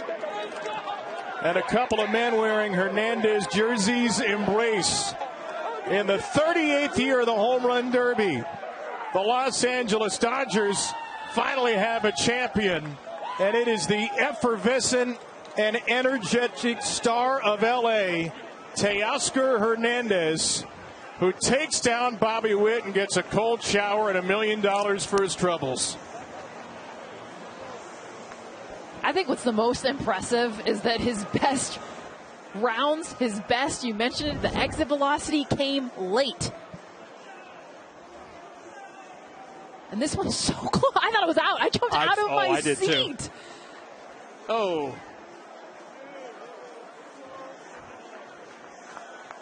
Bobby couldn't get the exit velocity on the right-hand push. He hit it to one of the deepest parts of the ballpark. This is how close we were. Oh. That is about as close as it gets. And Teo's saying thank you because I did not want to go to a swing off. What an absolute show this was. Hernandez hit 10 home runs in the bonus rounds today. He had to hang on for dear life. Remember, when he finished in the first round, he was in 3rd out of 4. And he had to wait for Alonso and Ozuna and Henderson to come up short just to make it to the semifinals. It looked like he would fall short against Alec Bohm, but Bohm went on a little bit of a cold streak late. Didn't hit a home run in the bonus round. So Hernandez survived some scares. He won a semifinal swing off. He advances by 1 home run over Garcia to get out of the first round, 1 home run over Bohm to get to the final, and 1 home run over Witt to win it. Yeah, okay, so I grew up in L.A. I mean, think of all the big Dodger names that have competed in the home run derby. Mike Piazza. I mean, even Corey Seager, Mookie Betts last year. So many. None of them have won it, and Teoscar Hernandez is the one to do it. He is the 14th Dodger to try, and would you believe the first 7 combined for 10 total home runs? Mike Piazza got shut out twice somehow. I don't remember that, but it happened. Hey, Teoscar, what was going through your mind watching Bobby Witt Jr. come within inches of tying you with his final out? I mean, I was getting pressure. I'm going to be honest. When he got two out left, he got 13, 1 shy of me. I was getting pressure, but he missed the first one, and then I was hoping he could miss the second one, so he did. You told me before this that you don't like hitting home runs during pregame batting practice. Now you are the home run derby champion. How did you pull this off? Man, this is amazing, man. Everything that I'm feeling right now is there's no word I can describe what I'm feeling in front of my family, in front of everybody that is here. You're the 7th Dominican in history to win the home run derby. You're following Vladimir Guerrero Jr. last year. What does that mean to you? It means a lot, man. I'm so grateful for every opportunity that he had for me in this sport. And now that I have to enjoy and do this and win it, it's even more. Teoscar, congratulations. Guys, back to you. All you want in the finals, man, is a chance to have Alvin history Gonzalez, like thank you you. made back in 15. Teoscar Hernandez edges Bobby Witt. The last time there was a home run derby in Texas, 95 at the ballpark in Arlington. Frank Thomas beat Albert Bell in the final by 1. It was 3-2. This is a little more exciting. And just a pleasure to share it with you two. What a joy this was. 225 home runs, 92,590 feet of home run. That was a lot of fun. What way could we end it other than that? We'll see you next Sunday for Red Sox and that guy's team, the Dodgers. The T-Mobile Home Run Derby Statcast edition has been powered by Google Cloud. For Mike Petriello, Jess Mendoza, Kevin Brown saying good night.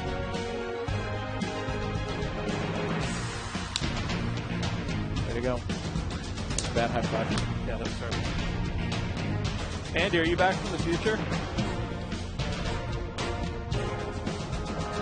Yeah, that all looks great. We'll guys. see you. I thought it was a lot more really smooth well done. this Yeah. time. Is somebody coming out to get us, or what are we doing? Coming out together. How do we find our way back now through the labyrinth? No idea. Okay. All right.